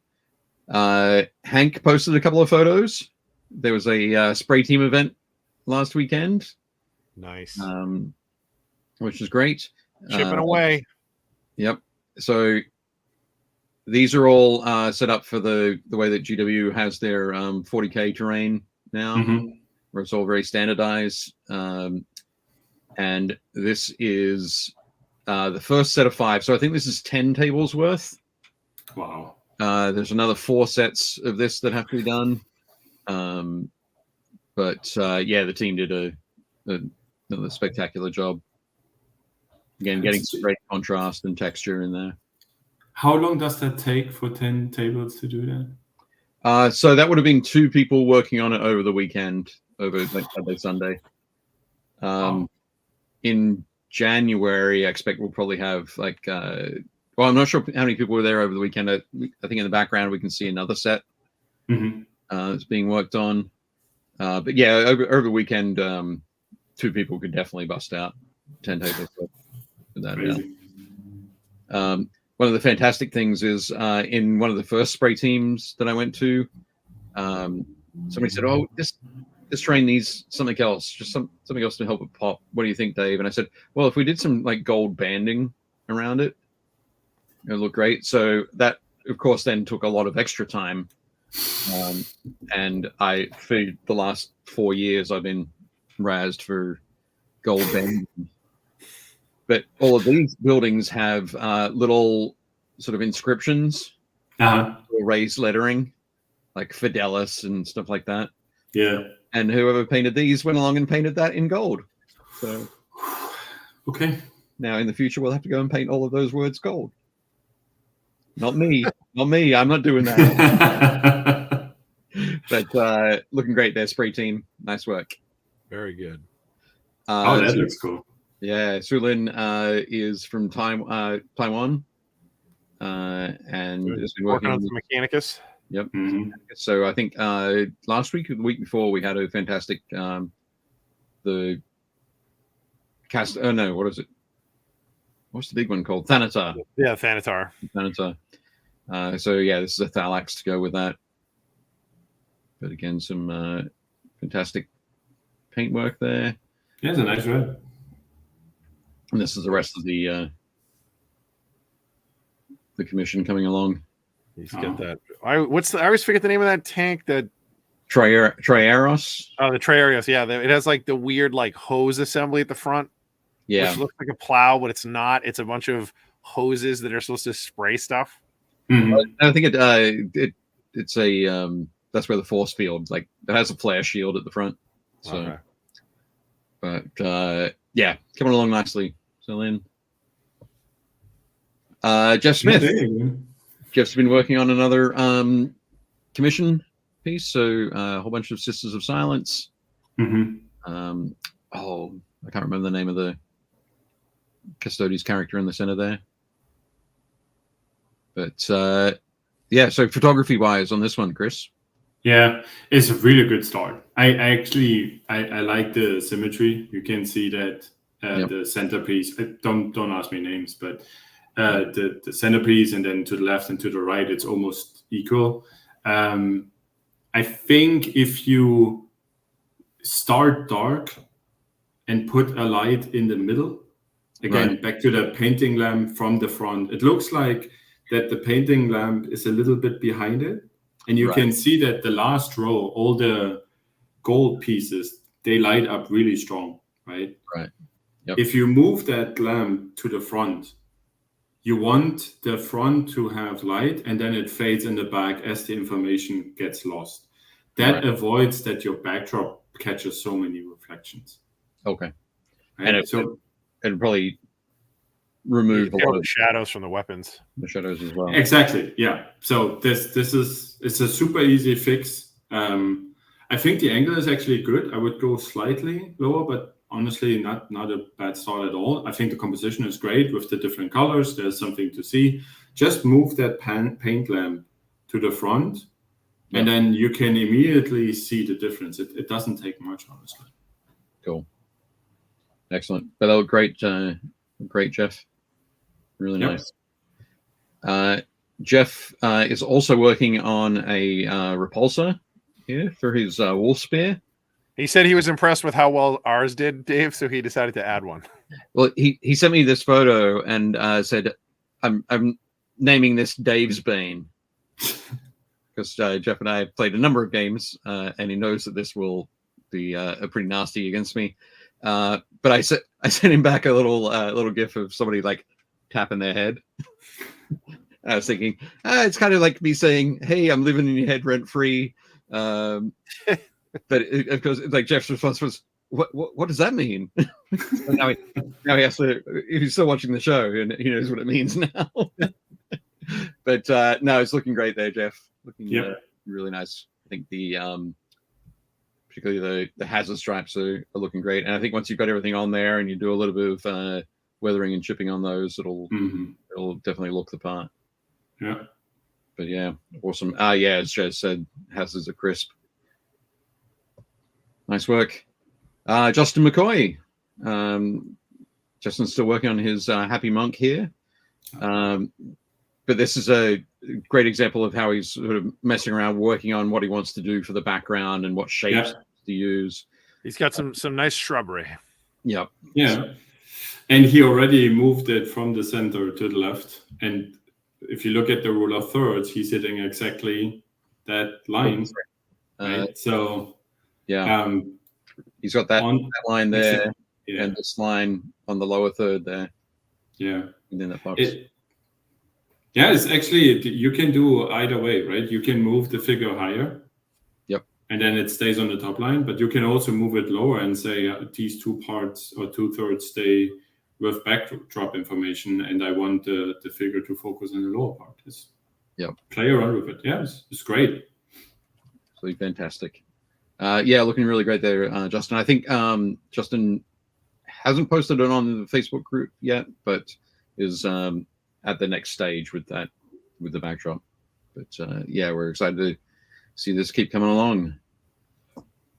Kelly Rowe painted up Scarlet Witch. Yep. Did I get that right?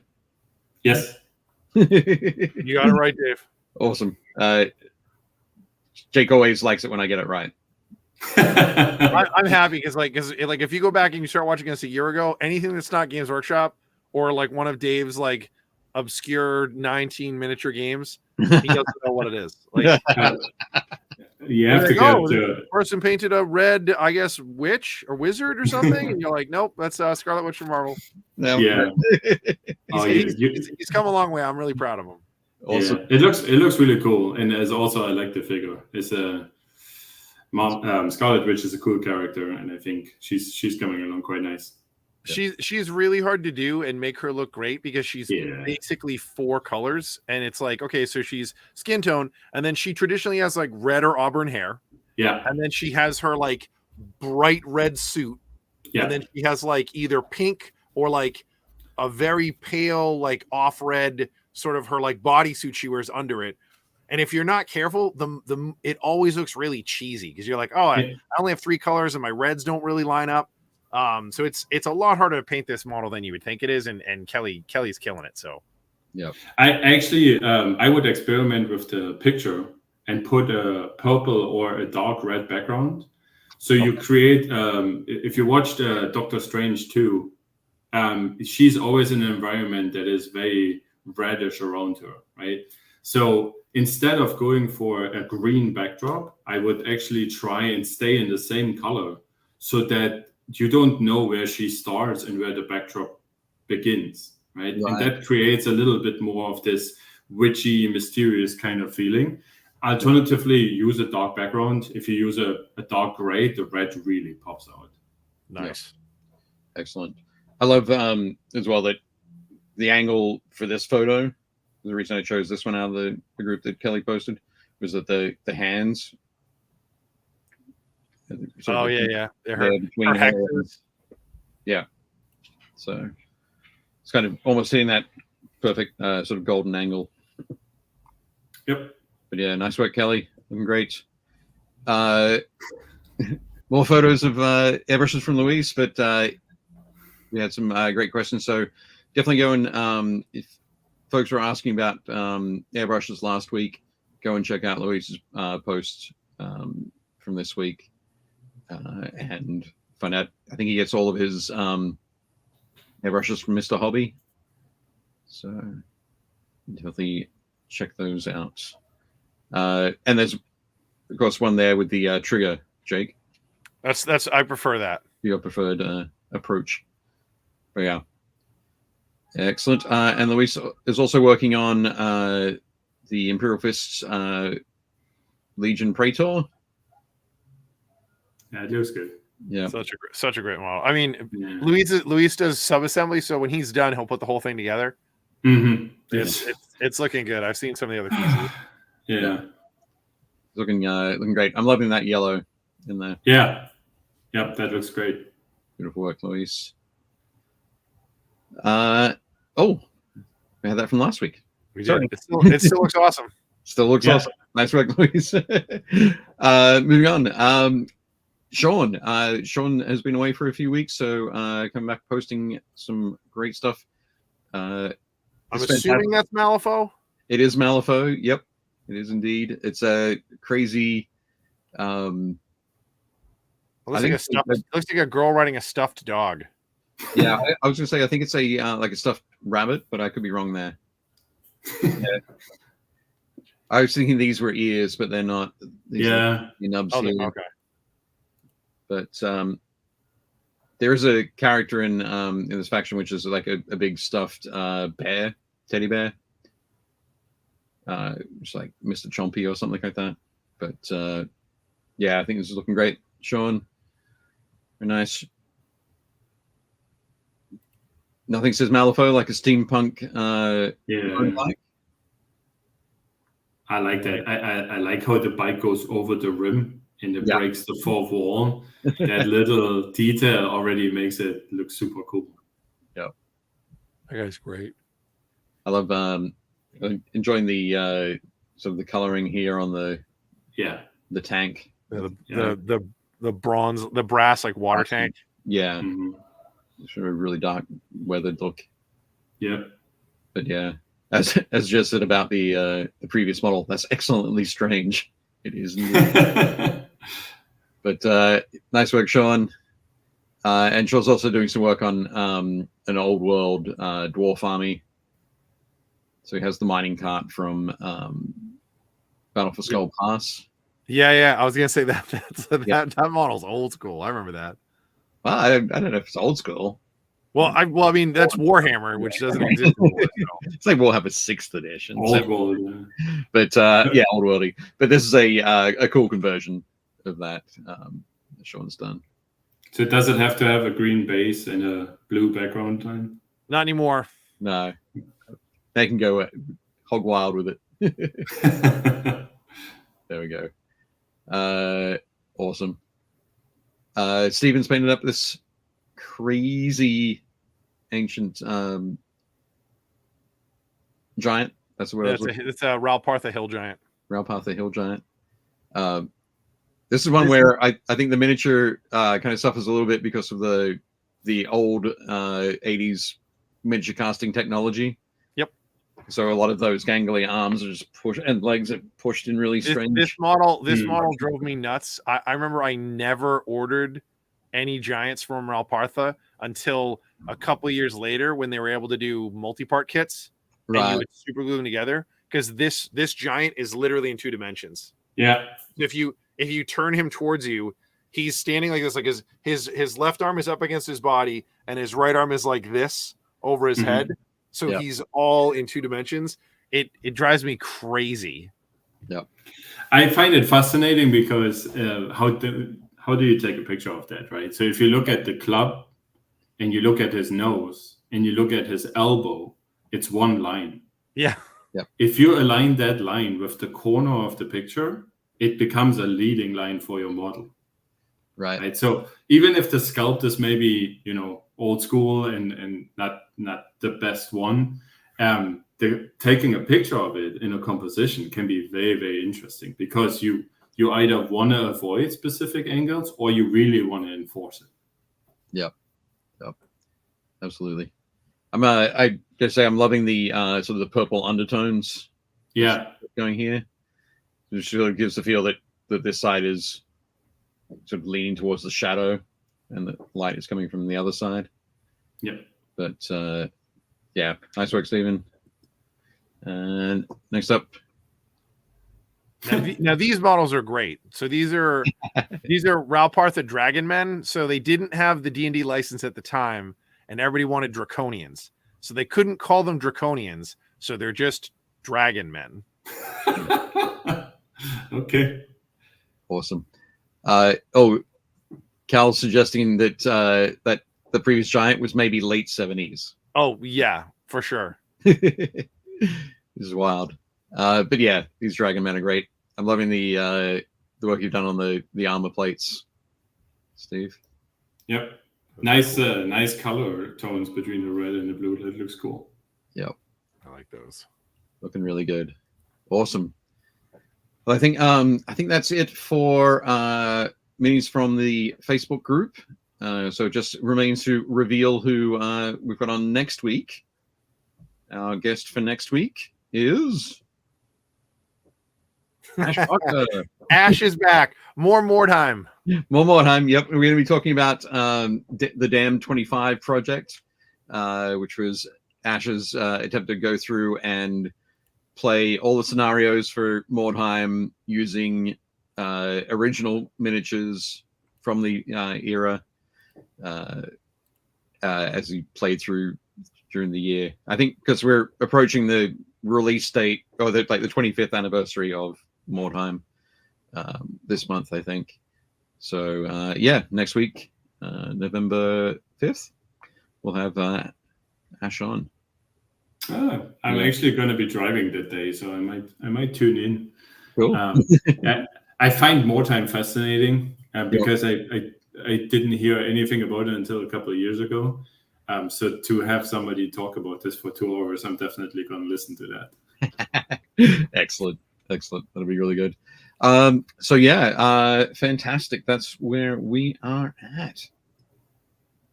Again, Chris, thank you so much for spending your time with us today, talking about miniature photography and giving us all a better understanding and a whole bunch of ideas and things to think about when we're taking photos. Yeah. Things to know, like, I'm just in a rush. I'm gonna take it. Or, I've got an extra 10 minutes. I'm gonna spend a little bit of time, take a few extra shots.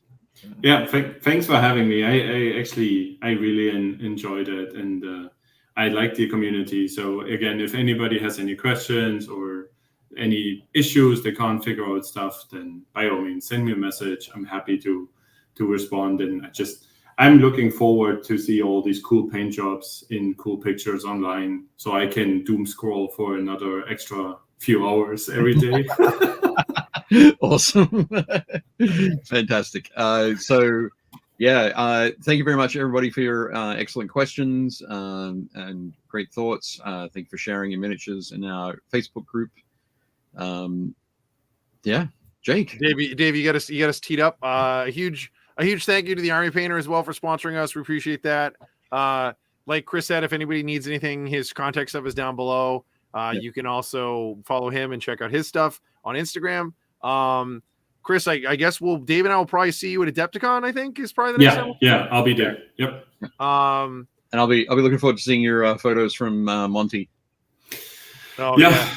There's going to be plenty of those. Yeah. Well, thank you guys. Thank everybody so much. We will see you guys next week. And as always, do not forget to build, paint, play. Bye, guys.